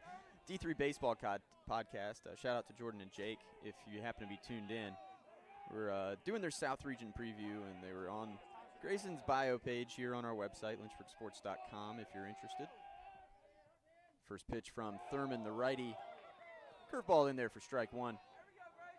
Notice that his dream vacation was Madagascar, so we're just rolling with it. We're going to double down on the Lemur watch. It's going to be a whole thing. Might even try to get the Duke Lemur Center in on it, especially if Grayson keeps pitching the way that he has to start the year. Senior from Alta Vista has been absolute nails. How often do you see your closer lead the team in innings pitched? Well, before today, coming into today, Grayson was 1.56 ERA, 19.73 strikeouts per 9. That's good. And this one popped up in foul territory. Collins circling under it, comes almost back into fair territory, but the third baseman does make the play. And Thurman gets out of the jam with the lead intact. It is Lynchburg 4, Roanoke 3. Headed to the bottom of the sixth. This is Hornet Baseball on LHSN.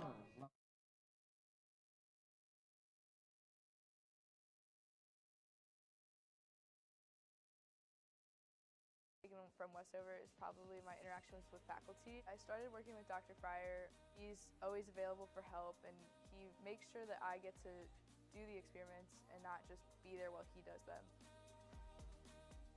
I didn't want to limit myself when I came here to just taking the prereqs for med school. I wanted to get a full, well-rounded education, and I definitely found that in the Westover program. It's given me the opportunity to keep playing soccer at a competitive level, but also it's given me the ability to be a student and to pursue other activities such as EMS.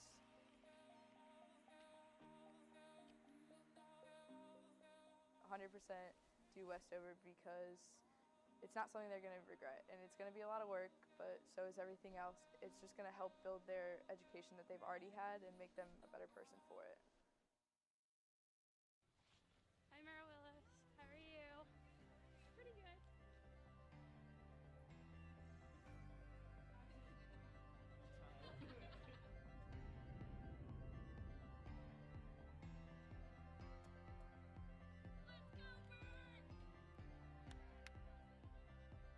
A lot of people go to the universities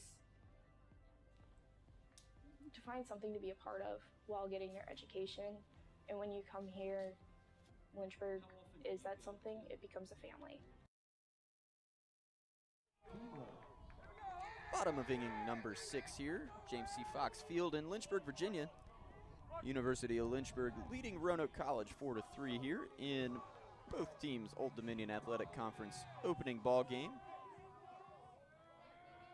Grayson Thurman entered to get out of a jam there in the top half. Now Lynchburg looking to get 2 back that they just gave up in the top. With Holden Fiedler leading things off, Hornet catcher takes the opening offering from Cool for strike 1. Cool entered in relief last inning. This is with a breaking ball there. 1-1 now the count. Gave up a walk and an RBI double, and then he struck out 3 of the next 4 guys that he faced.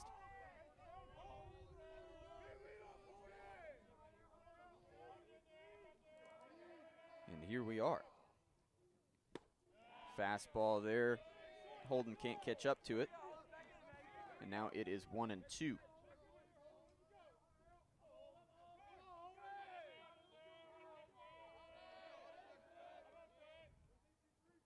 The 1-2 chopped foul. Well, Zach Potts' day is done. He went 5 2/3, 9 hits, 3 runs, all of them earned, 1 walk. And 4 strikeouts, all of them swinging for Mr. Potts. Not quite a quality start by the definition of it. That one flied out to center. Smith under it to make the play, and that's the first out of the bottom of the 6th. Holden Fiedler down on an F8.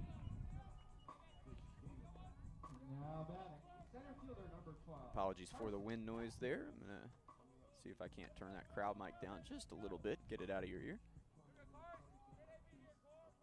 And here's Carson Atkins, Hornets center fielder.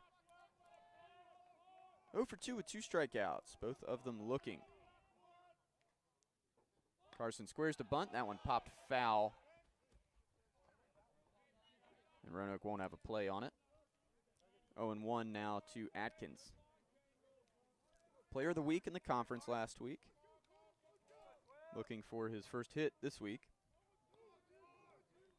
is the Hornet center fielder.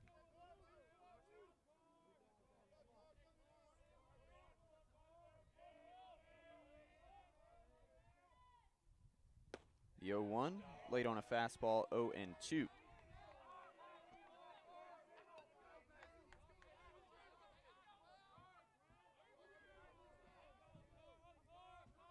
Elsewhere in the league, Ferrum leading Hampton Sydney 1-0. That game is in the 4th. They're the only other conference doubleheader. This Cool misses high and outside with a fastball there. Only other conference doubleheader on the docket today. Shenandoah and Guilford are playing 1. And then it looks like they're going to play again tomorrow. A little spring break mess around with the schedule there. Atkins fouls that one back to stay alive.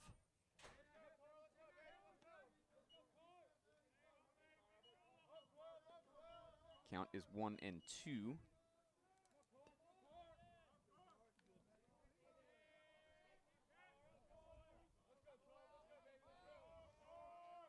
Also, Bridgewater and Suni Oneonta looking to get underway here shortly. It's a 2 o'clock start. Atkins down swinging that time. That's the third K of the ball game for the Hornet center fielder, and there are 2 outs here in the bottom of inning number 6. Turn the lineup card over now, and Cam Lane, leadoff man, back in the box. Cam is 2 for 3. He's got 2 singles and a strikeout. He started the Hornets rally an inning ago with a leadoff single. This came around to score on Garrett Jackson's double to right center. First pitch swinging there, lined sharply foul down the left field line. 0-1 the count to Lane.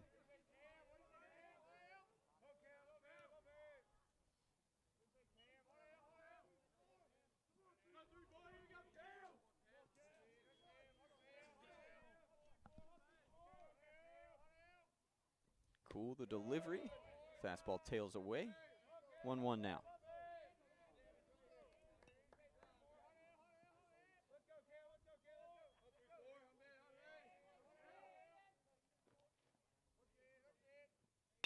That one grounded back up the middle. Cool able to snag it and just beats the sprinting Lane down to first base for a 1-2-3 inning there by Aiden Cool.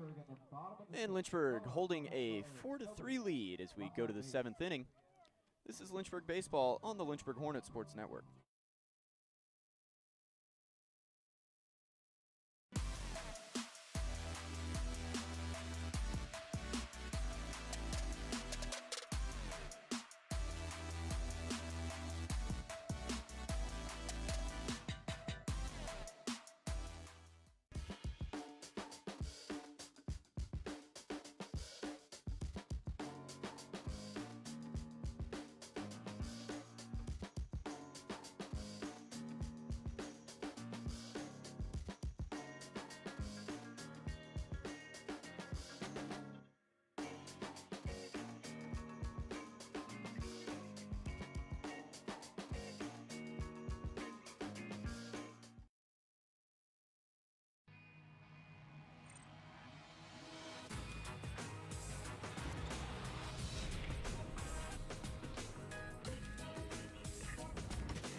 Inning number 7 here at Lynchburg's Fox Field. Hornets leading 4-3, and we are on Lamer watch still with Grayson Thurman on the mound.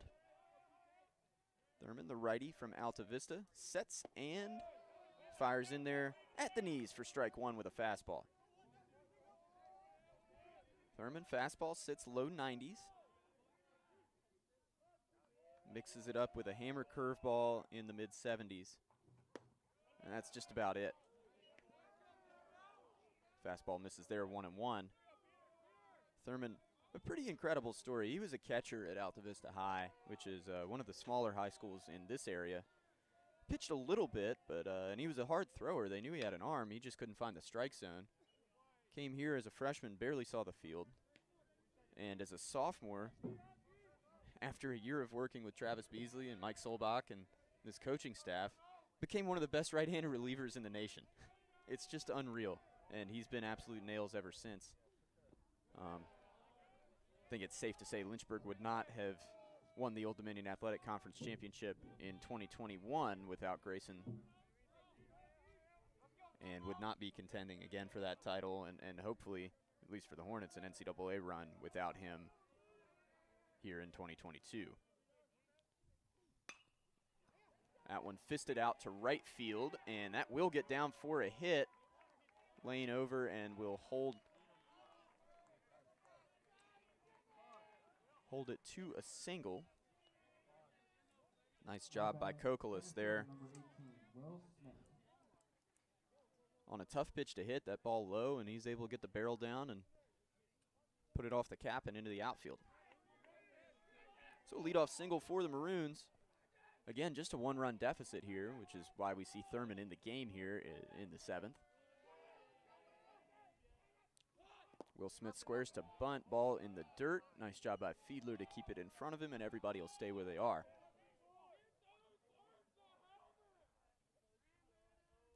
Smith 1 for 3, singled in the 1st. Lined out to left in the 4th and popped out to the second baseman and the 5th.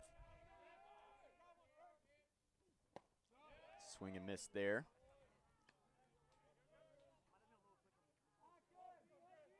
Thurman, not the kind of guy you see a lot of here in Division III.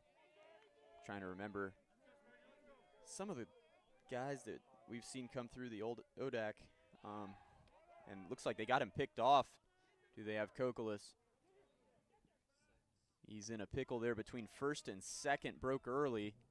And they will finally get him as Jackson puts the tag on him.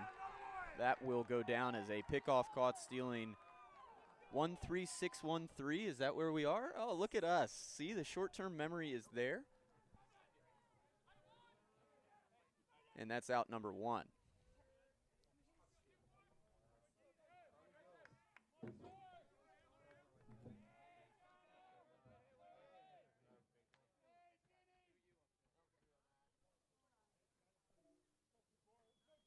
So second pickoff of the ball game for the Lynchburg pitching staff, actually both times getting Kokolas.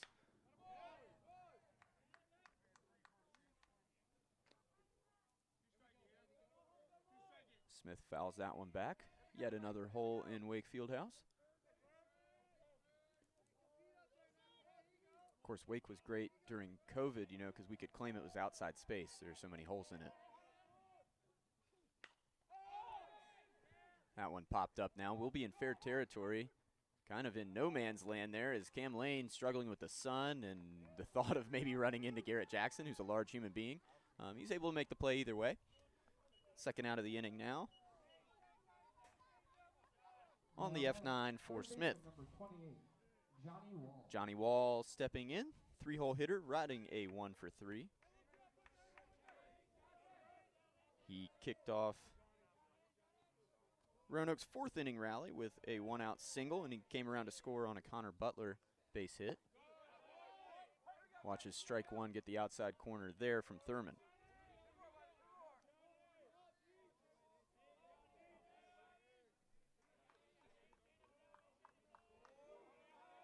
Thurman set and delivers. That one fouled back off of Fiedler, and he's going to work that one out. Gonna get a baseball delivery here. Let Holden waves off the coaching staff. He says he's okay.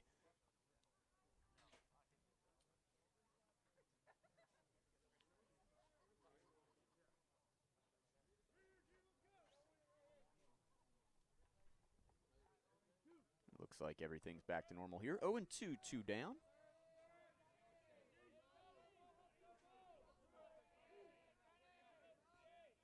Thurman, the 0-2, buries a curveball, 1-2.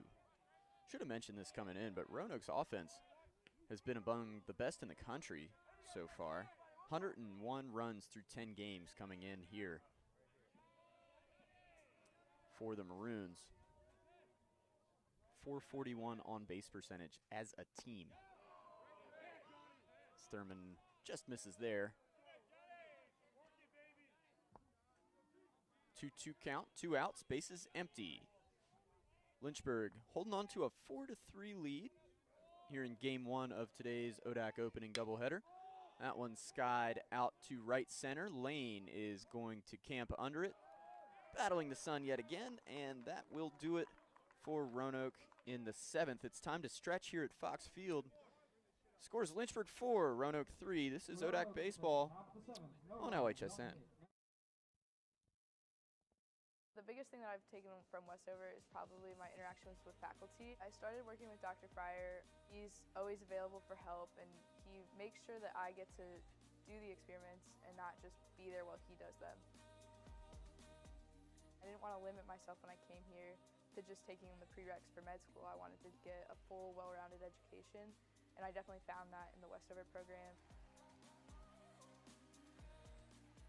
It's given me the opportunity to keep playing soccer at a competitive level, but also it's given me the ability to be a student and to pursue other activities such as EMS.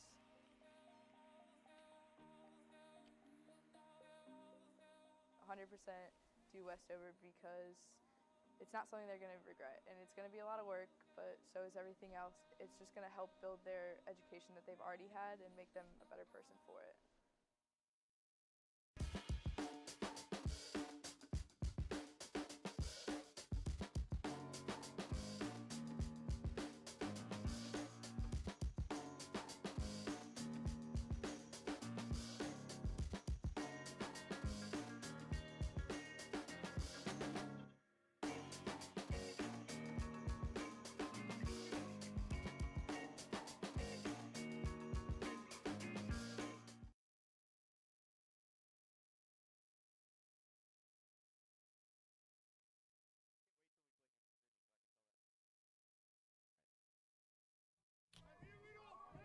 Bottom of the 7th inning, Logan Webster going to lead things off for the Lynchburg Hornets.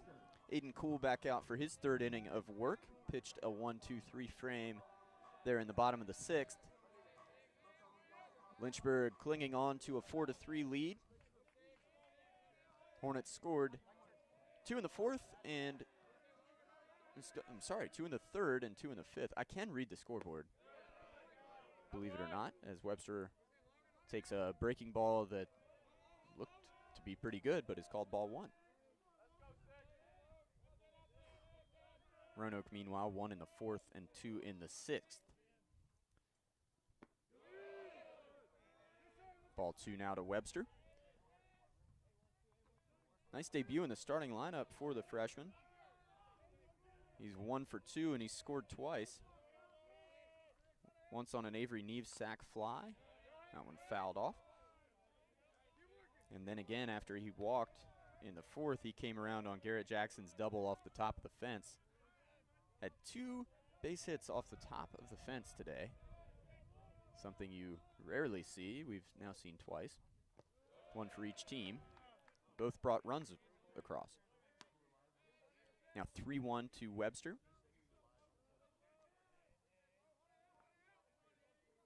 Getting the tryout here in the DH spot. Lynchburg had to shuffle some things around there. Jackson Harding was injured against William Peace last week as Webster takes ball 4. So the Hornets having to play a little roulette with the lineup there, but Cam Lane has slotted into right field where Harding was the starter, and Jackson off to a great start of the season. I feel really bad for him, a senior who has worked really hard and gotten a lot better, learned a new position, and now appears to be possibly done for the year. But that does give guys like Webster an opportunity, and Webster certainly making the most of it now. His 3rd time aboard, 2nd time by means of the walk.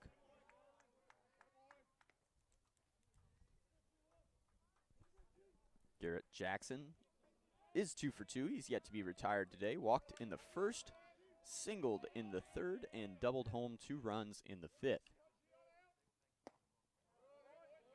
Leans out of the way of that one inside now. 1-0 the count to Jackson.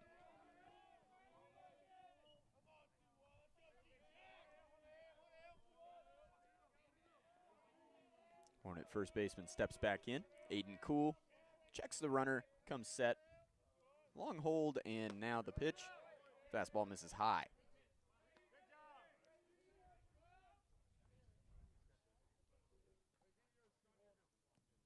Time on the field for Roanoke.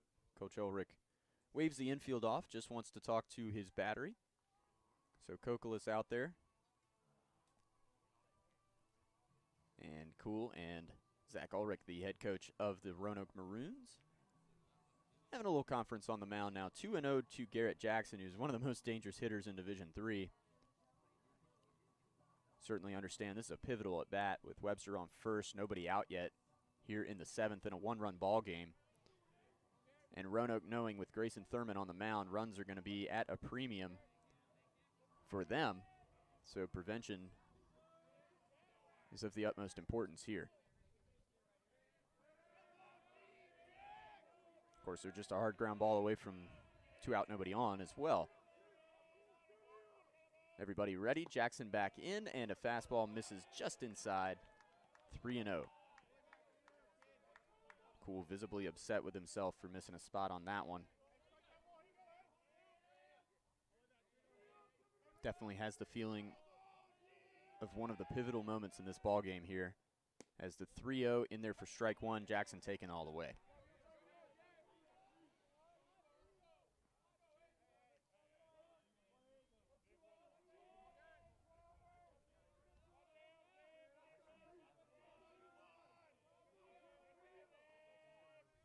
Cool, the 3-1 misses, ball 4. Garrett Jackson on base for the 4th time today. 2nd time by way of the walk. Now batting, left fielder, number 30, Avery Neves. And here's Avery Neves. Neves 0 for 1 with a strikeout. He has a sac fly and reached on a hit by pitch. So he's been productive as the Hornet cleanup hitter. Now trying to get in the hit column. In a big spot here, 1st and 2nd, nobody out. Cool. First pitch swinging is Neves, and he fouls it back.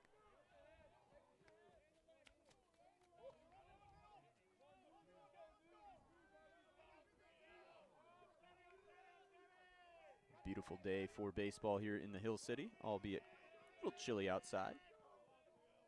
The 0-1 breaking ball, Neves cut on and missed. 0-2, nobody out. Logan Webster, the runner, at 2nd. Garrett Jackson at 1st for the Hornets. Looking to add on to a 4-3 lead here, bottom of the 7th inning. Cool, sets. Checks the runner at 2nd twice and buries a breaking ball. Webster breaks for 3rd. Great read by the freshman DH there. And now the Hornets have one 90 feet from home. So even a double play ball here would get a run in. Key insurance run for the Hornets. We're looking to win their conference opener.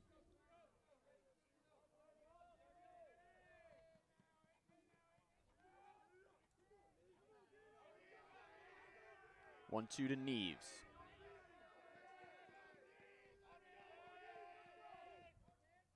The pitch, breaking ball taken for ball 3. Excuse me, ball 2.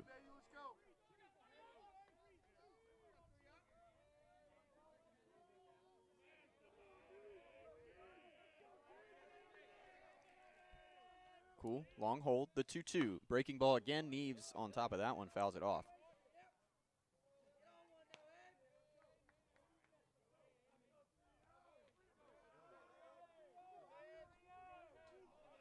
We'll do it again with Neves. The left fielder ready. Runners take their lead. Long hole from Cool. That one back up the middle, and that'll get down and score a run. RBI single for Avery Neves. Jackson to 2nd, and Lynchburg has a 5-3 lead here in the bottom of the 7th inning. Job by Neves there, not trying to do too much. Good 2-strike approach, and he's able to find some outfield grass. Number 18, PJ Alvanos. PJ Alvanos up. He's struck out twice. He's also got an RBI single. 1 out of 3 on the day for the 5-hole hitter. Lynchburg looking to win its ODAC opener for the 3rd year in a row. As Alvanos watches ball 1 there, miss outside.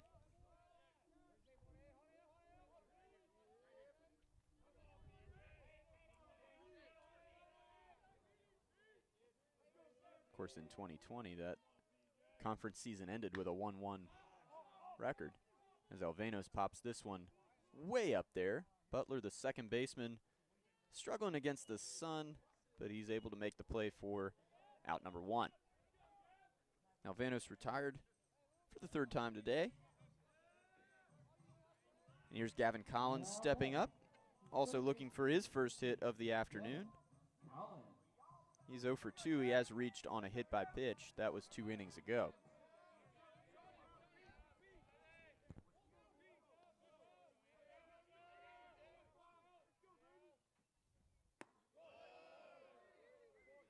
Cool misses with the opening offering. Fastball low. 1-0 the count. Lynchburg with a run in. Threatening for more. 1 out. Runners on first and second. Cool the pitch. Collins watches it miss outside.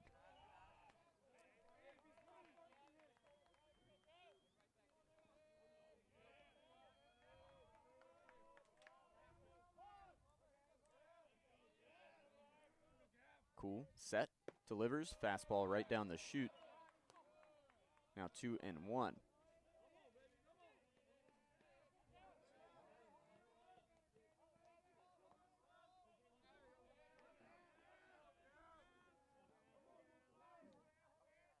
Collins ready, takes low, 3-1 now the count.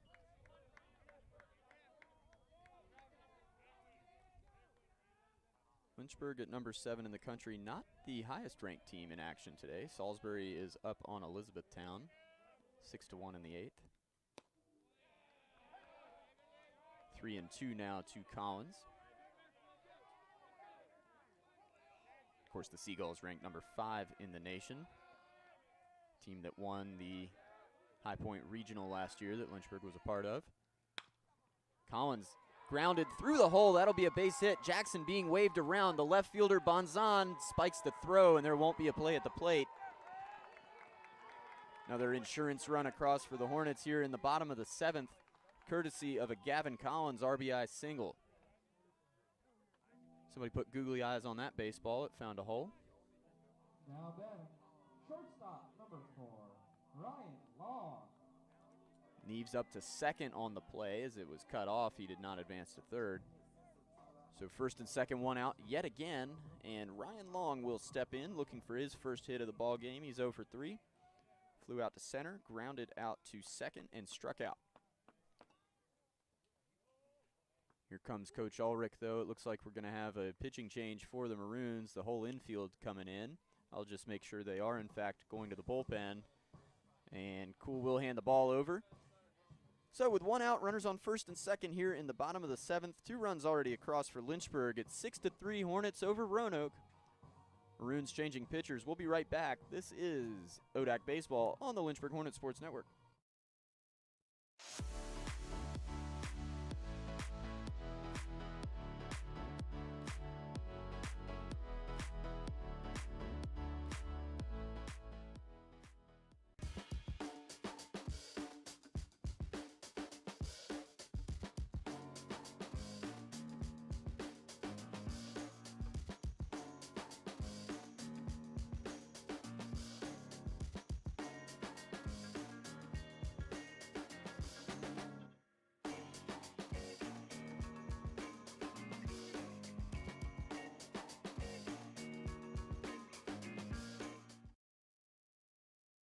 Look what you're missing.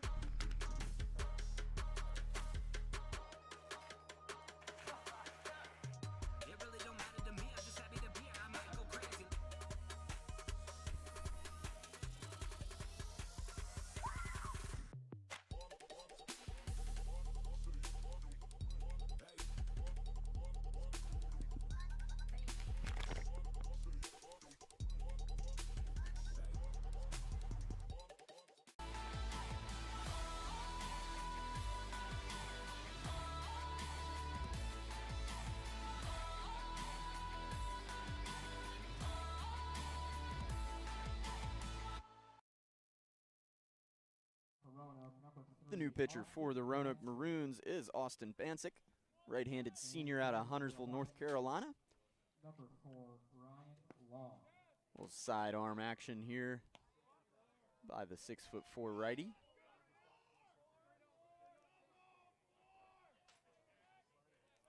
Bancic, 3 appearances, 4 innings pitched so far, a 6.75 ERA.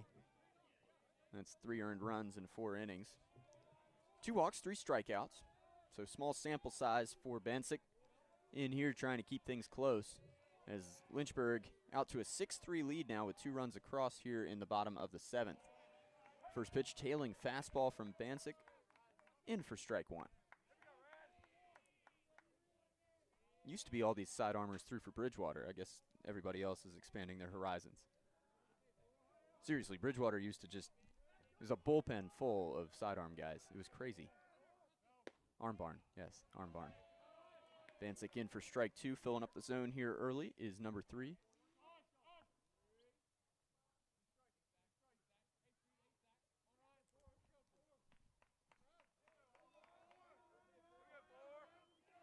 So Ryan Long going to have to change the approach here, down 0-2. Runners on first and second, 1 out. Good speed on the bases with Neves at second and Collins at first. That one grounded to second, Butler. And they will turn 2 and get out of the inning. Great job there by the Roanoke Maroons. Bancek, that side armor in there just to do that, get the ground ball, get him out of the inning. So he does his job, and we go to the 8th. It is Lynchburg 6, Roanoke 3, game 1 of an ODAC baseball doubleheader. This is Lynchburg Baseball on LHSN. I was looking for a school that could provide me with the athletics, academics to pursue my career, a wind symphony to pursue my passion for music, and really have a nice general atmosphere. The professors here are really unique, their background and their passion for teaching.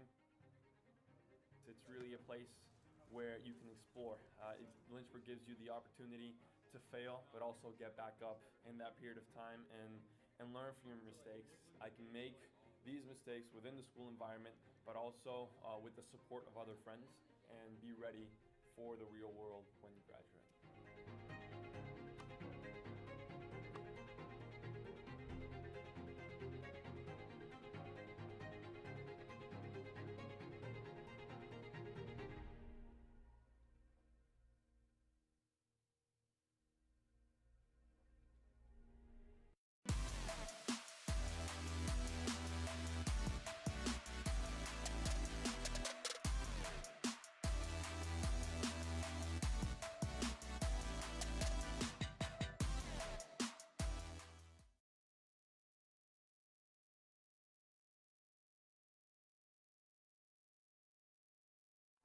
Inning number 8 here at Fox Field. University of Lynchburg leading the Roanoke College Maroons 6-3. I'm Mark Robertson. Thank you for joining us this afternoon on the Lynchburg Hornets Sports Network.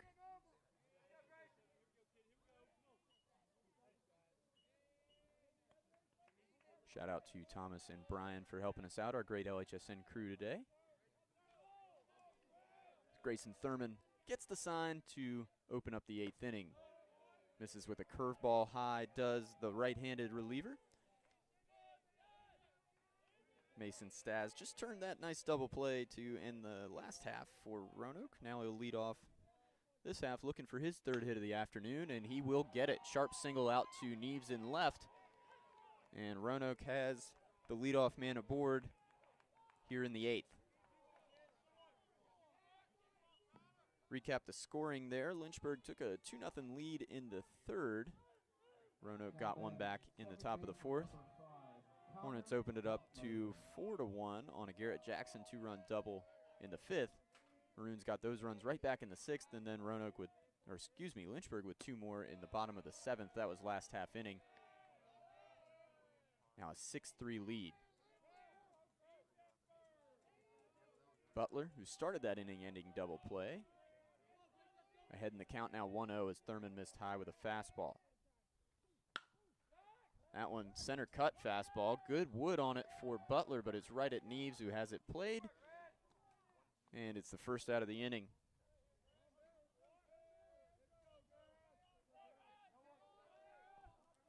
Now batting, first baseman number 25, Owen Long. Here's Owen Lawn. Lawn having a day at the plate, too. He's 2 for 3 with an RBI triple. One of 2 culprits who hit the ball off the top of the fence today. Both first basemen have accomplished that feat. There's a strike from Thurman with the curveball. 0-1 the count, 1 out. Stas the runner at first base.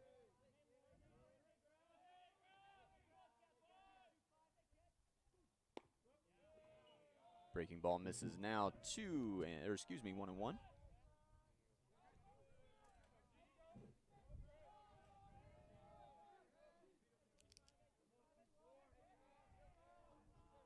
Thurman gets the sign, set. Another curveball, that one in there, 1-2.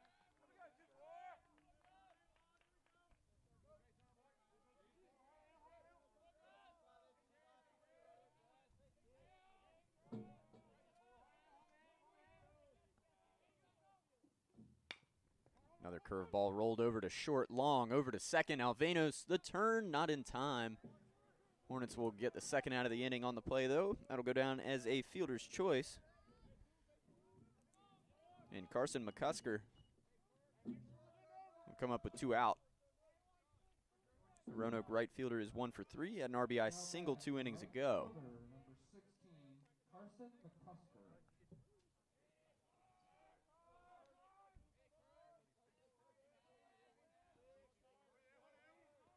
Thurman ready. Curveball buried it, 1-0.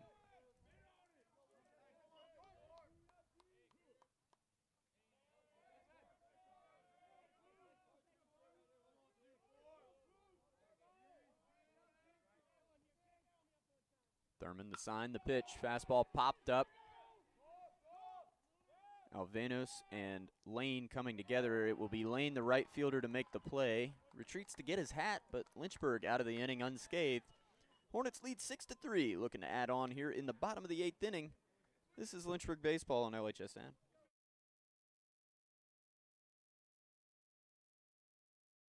Look what you're missing.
Bottom of the 8th inning here at Fox Field. Lynchburg leading Roanoke 6-3 in Game 1 of this ODAC doubleheader.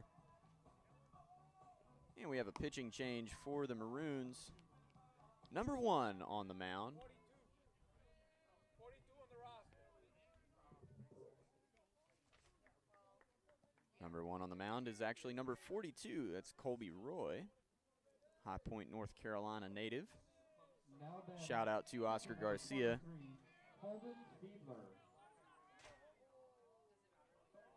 For the help.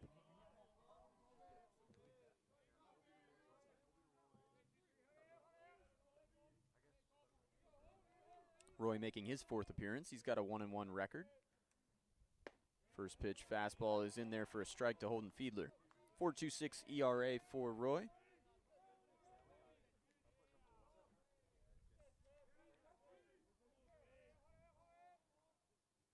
Roy breaking ball missed outside. Got a 1-1 count now. Fiedler, the 8-hole hitter, looking for his first hit of the day. He's 0 for 3. Fouls that one back now. 1-2 the count to the Hornet catcher.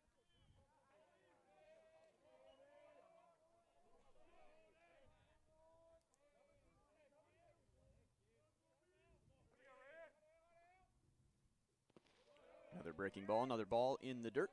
2-2 now the count to Fiedler.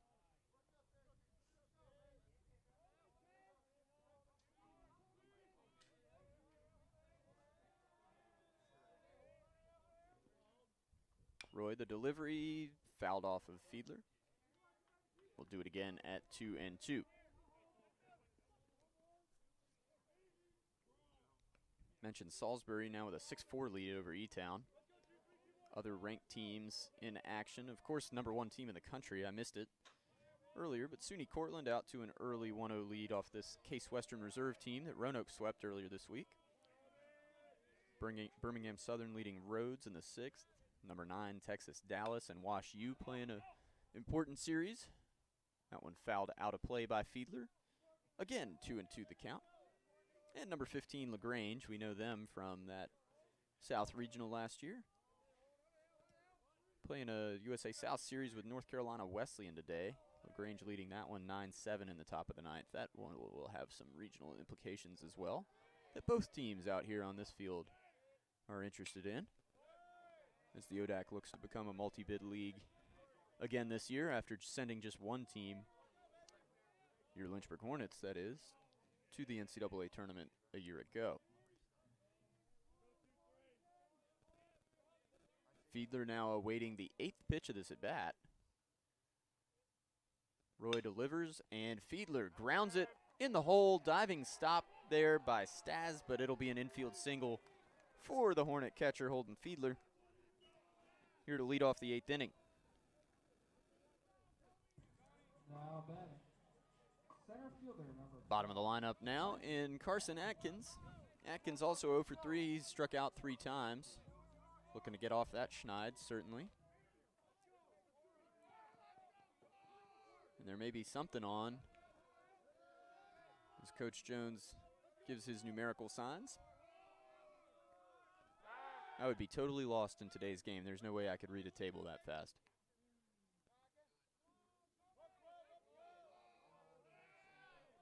I'd just bunt every time, I guess.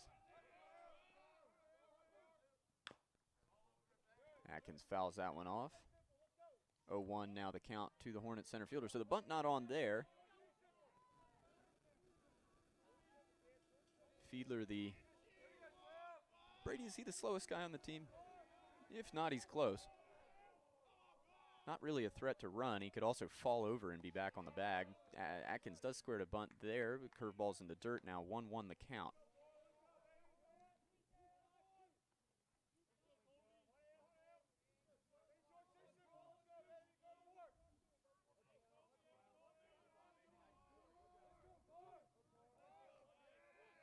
Roy set, and Atkins does get the bunt down this time. Speeding down the line, he might beat it, and he does. That's an infield hit yet again for the Lynchburg Hornets. Carson Atkins dropping down the bunt. Write him a speeding ticket on that one. He was down the line quick.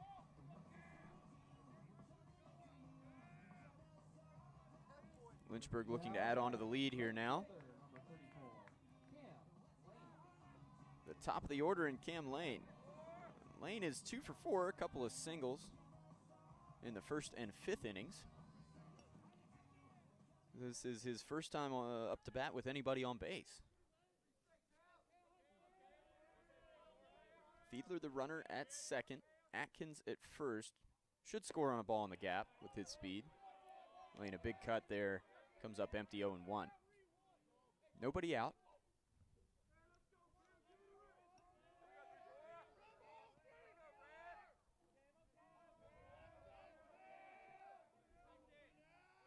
Roy, the sophomore, checks the runner at 2nd, and now Lane squares to bunt.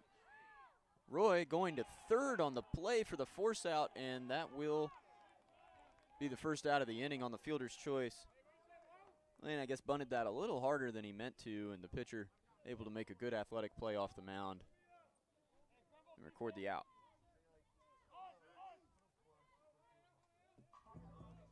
now batting. The DH number 6, Logan Webster. Logan Webster up. He's 1 for 2. He's walked twice. Good day for the freshman DH here in the 2-hole. Watches a breaking ball miss there for ball 1.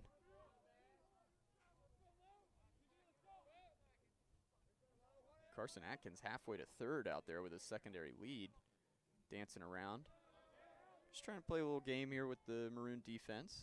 Not so much that time. Webster pops this one up. Will it stay in for Kokolis?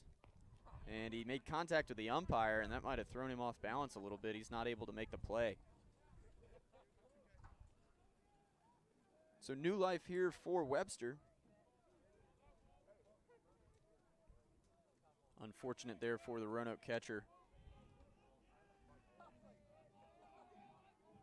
Some of that is the wind blowing out to right center, bringing that ball back to play, and some of it, you got to think, making contact with the umpire and trying to find that ball affected you. The pickoff play is on, and it's thrown into center field. Atkins not going to try to advance on it. They had him dead to rights with a good throw.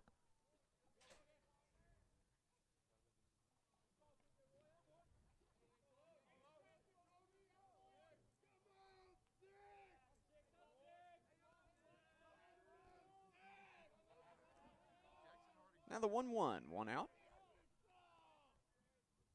Webster awaiting the pitch. Fastball misses high, 2-1 now.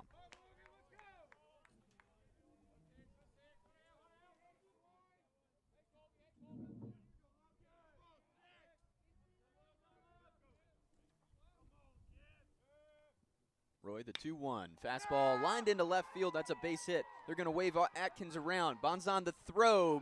Sails the cutoff man. But not a play at home, as that's an easy RBI single for Webster. I believe that's his first collegiate RBI. And it is now a 7-3 Lynchburg lead. Now batting, first baseman, number 21, Garrett Jackson. So Webster aboard for the 4th time today. Garrett Jackson looking to get on base for his 5th time. He's walked twice, he's singled and doubled.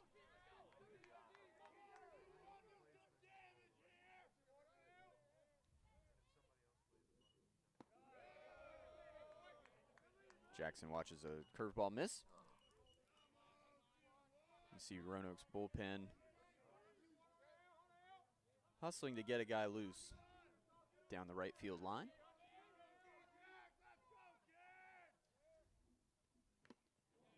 High fastball there, and Roy beat him to the spot. 1-1 now the count to Garrett Jackson.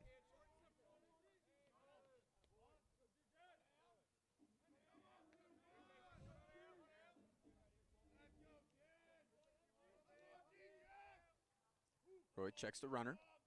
In the pitch. That's strike 2 now, 1-2 the count. Good location on that fastball from the righty.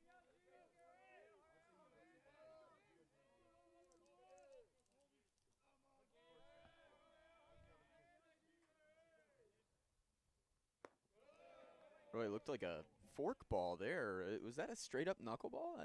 Didn't have any spin, whatever it was. Missed for ball 2. Sorry, that threw me off. I was not expecting to see the ball come out of his hand like that.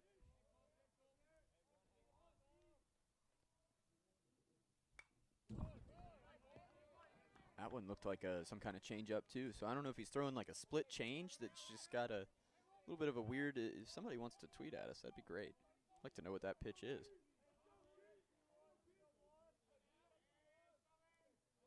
Two and two the count, 1 out.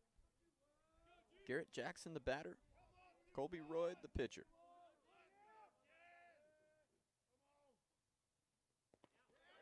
Fires, and that one gets away from the catcher. The runners will advance 90 feet on the wild pitch.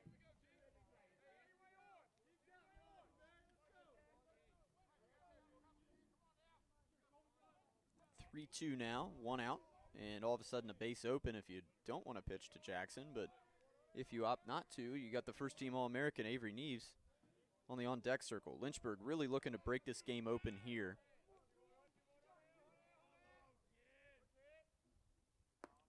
And Jackson will walk for the 3rd time today. And so that'll bring up Neves with the bases juiced. He's officially 1 for 2 at an RBI single last inning, accounting for one of the 2 Lynchburg runs in that frame.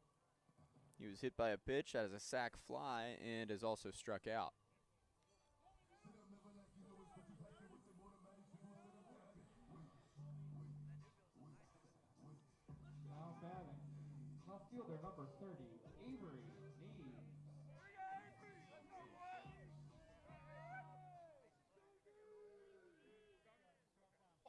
Time is called now, and it looks like Zach Ulrich might be making a move to the pen here. Let's see. He's going to bring the whole infield in. Is Roy's day done, or is this just a pep talk? It looks like it might just be a pep talk. Maybe trying to buy some time to get a guy loose, too. But also, the game definitely hanging in the balance here. If Neves is able to put one in the gap or over the fence, that makes the lead pretty much insurmountable. And yes, it looks like Roanoke will go to the bullpen. We'll tell you more about it when we come back. It's 7-3 Lynchburg here, bottom of the 8th inning. This is Hornet Baseball on LHSN. Look what you're missing.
The new Maroons pitcher is sophomore southpaw Anthony Sullivan.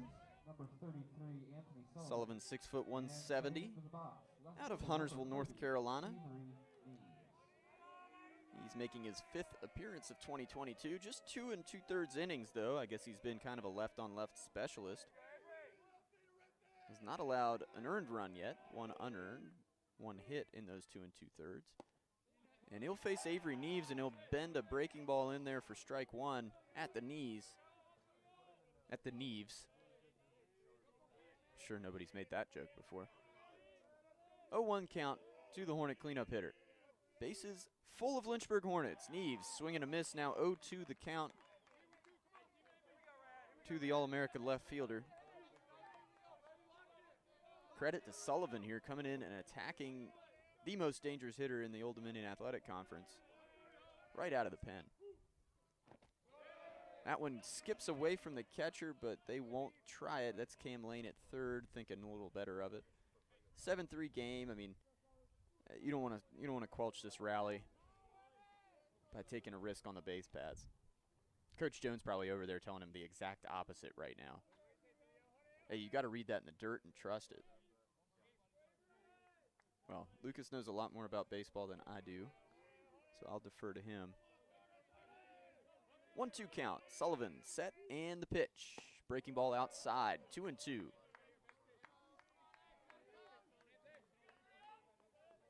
A base hit would blow this thing open. It's 7-3 Lynchburg. Hornets have 1 across already here in the bottom of the 8th. Looking to close out their first conference win of the season. Breaking ball swung and missed. And that's out number 2 as Neves goes down on strikes for the second time today. Here's P.J. Alvanos. Alvanos an RBI single in the 3rd. Other than that, he's struck out twice and popped out to second. P.J. Alvanos.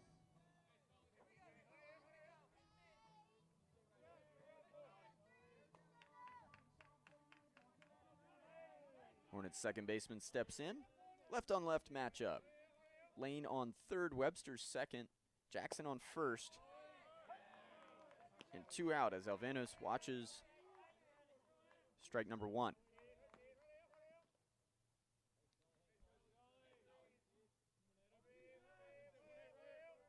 Sullivan set.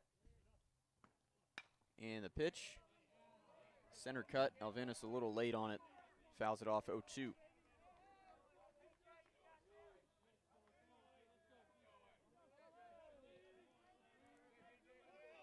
Maroons have been in the field so long, Grayson Thurman is throwing a couple warm-up pitches over there in the pen.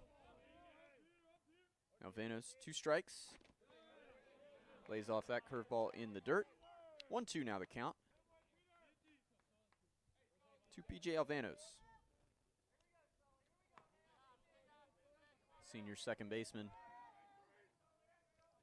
Looking at bases full of Hornets out there. Sullivan, the pitch. Another curveball in the dirt. Another take by P.J.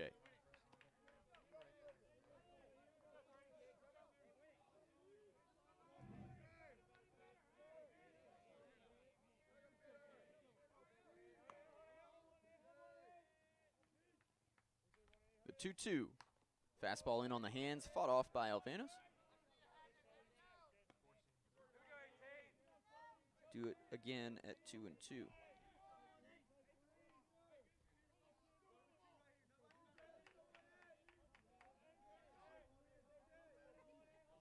Sullivan, long look in. Set. Missed it and the count's full. Runners will be off here, 3-2, 2 out. Bases loaded for Lynchburg. Single would score 2 here easily. Anything in the gap should get Garrett Jackson home with the head start. Runners go, and that one hit to short. Have to go to first, and they will, and Roanoke gets out of the jam without any more damage. Just one across in the inning for Lynchburg. It is 7-3 Hornets as Grayson Thurman looks to close things out when we come back. This is Lynchburg Baseball on LHSN.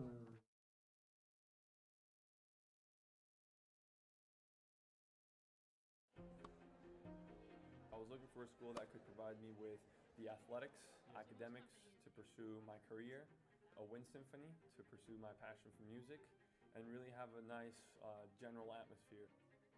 The professors here are really unique, their background and their passion for teaching. It's really a place where you can explore.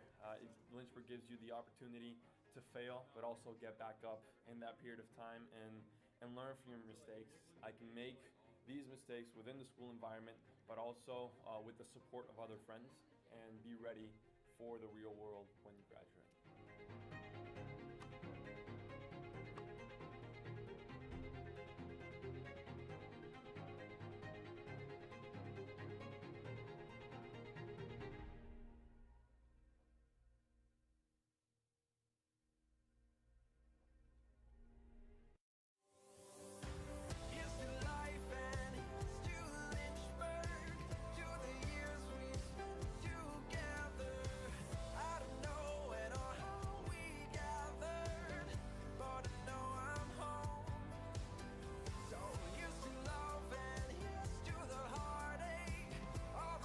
Grayson Thurman back out to close things out for the Hornets. This is still a safe situation, although it's a 4-run lead. Lynchburg leading Roanoke 7-3.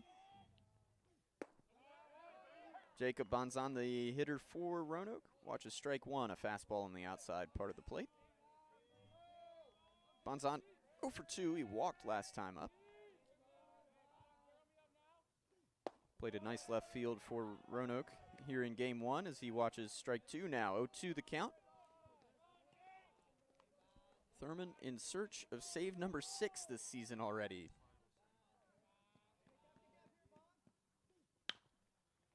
That one chopped to third. Collins back on it. Long throw across the diamond. Dug out very nicely by Garrett Jackson.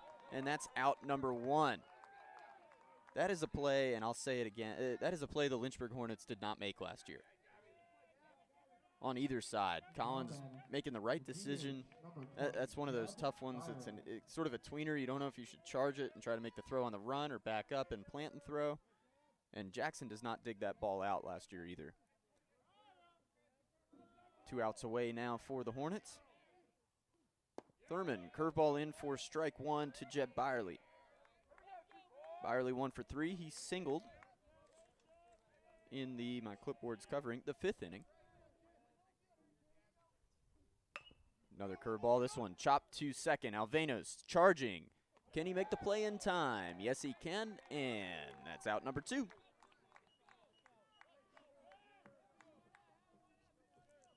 Turn the lineup card over here. As Kokolis will step in, the Roanoke catcher. Now batting, catcher number 34, PK Kokolis. He's 1 for 3, also been hit by a pitch, also been picked off twice.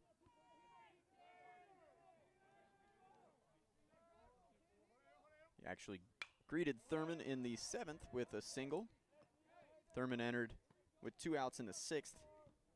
Got a pop out to end that inning, and then first full inning of work was the 7th. Gave up the leadoff single, then they had the pickoff, a pair of flyouts, another leadoff single in the 8th, then 3 up, 3 down after that. Now he's retired 5 straight with the first 2 of this inning as curveball there misses high, 1-1 the count. Roanoke looking for anything to keep that 4-game win streak alive, or extend it to 5, I should say. Fastball misses low there from Thurman. 2-1 now.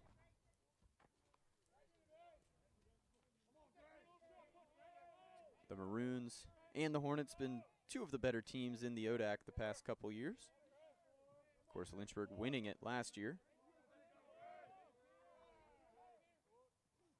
That one fouled straight back. Sounds like it got the crowd mic a little bit. Hopefully that was not as loud on your screen speaker as it was in my ear.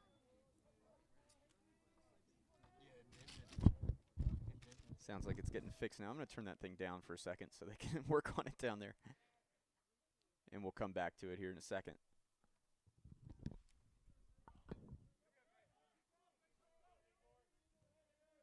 All right, Kokolis ready.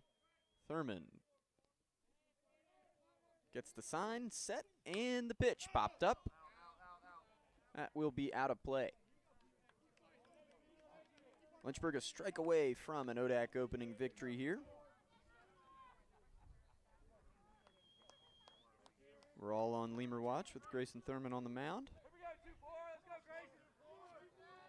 Let's go, Grayson.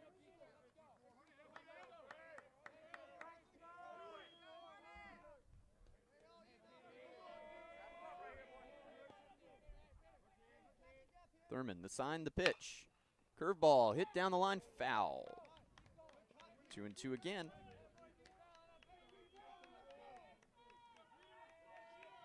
Thurman back to the curveball there. There is always money in the banana stand, guys. Always goes back to that curveball.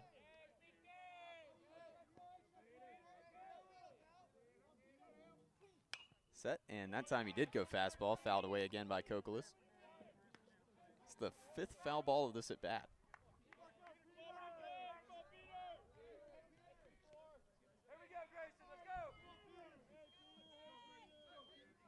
2-2, 2 outs, bases empty, 7-3 Lynchburg. Thurman looking to close out game 1 for the Hornets. That one should do it. A little jam shot out to Alvenos at second. And Lynchburg takes the opener 7-3. Good pitching performance there combined by Zach Potts and Grayson Thurman, your winner and your saver, to close things out. And your Lynchburg Hornets take game 1, 7-3. But don't go anywhere. Of course, a couple RBI there for Garrett Jackson, a couple RBI for Neves on the offensive end. But Lynchburg victorious in its ODAC season opener for the 3rd season in a row. And we'll play Snake Farm. We'll take about a half hour to reset the field, rewrite some lineup cards. And then we'll be right back with you. If you didn't like my calling, that's lovely because Tim Leduca will be here with you, Assistant Sports Information Director. We're going to swap spots as the PA person and the play-by-play person per Tim's request. So he'll be back with you in about a half hour here for Game 2. In Game 1, it is Lynchburg 7, Roanoke 3. I'm Mark Robertson. Thanks for joining us on the LHSN Network. And we'll be back with Game 2 here in about half an hour. See you then.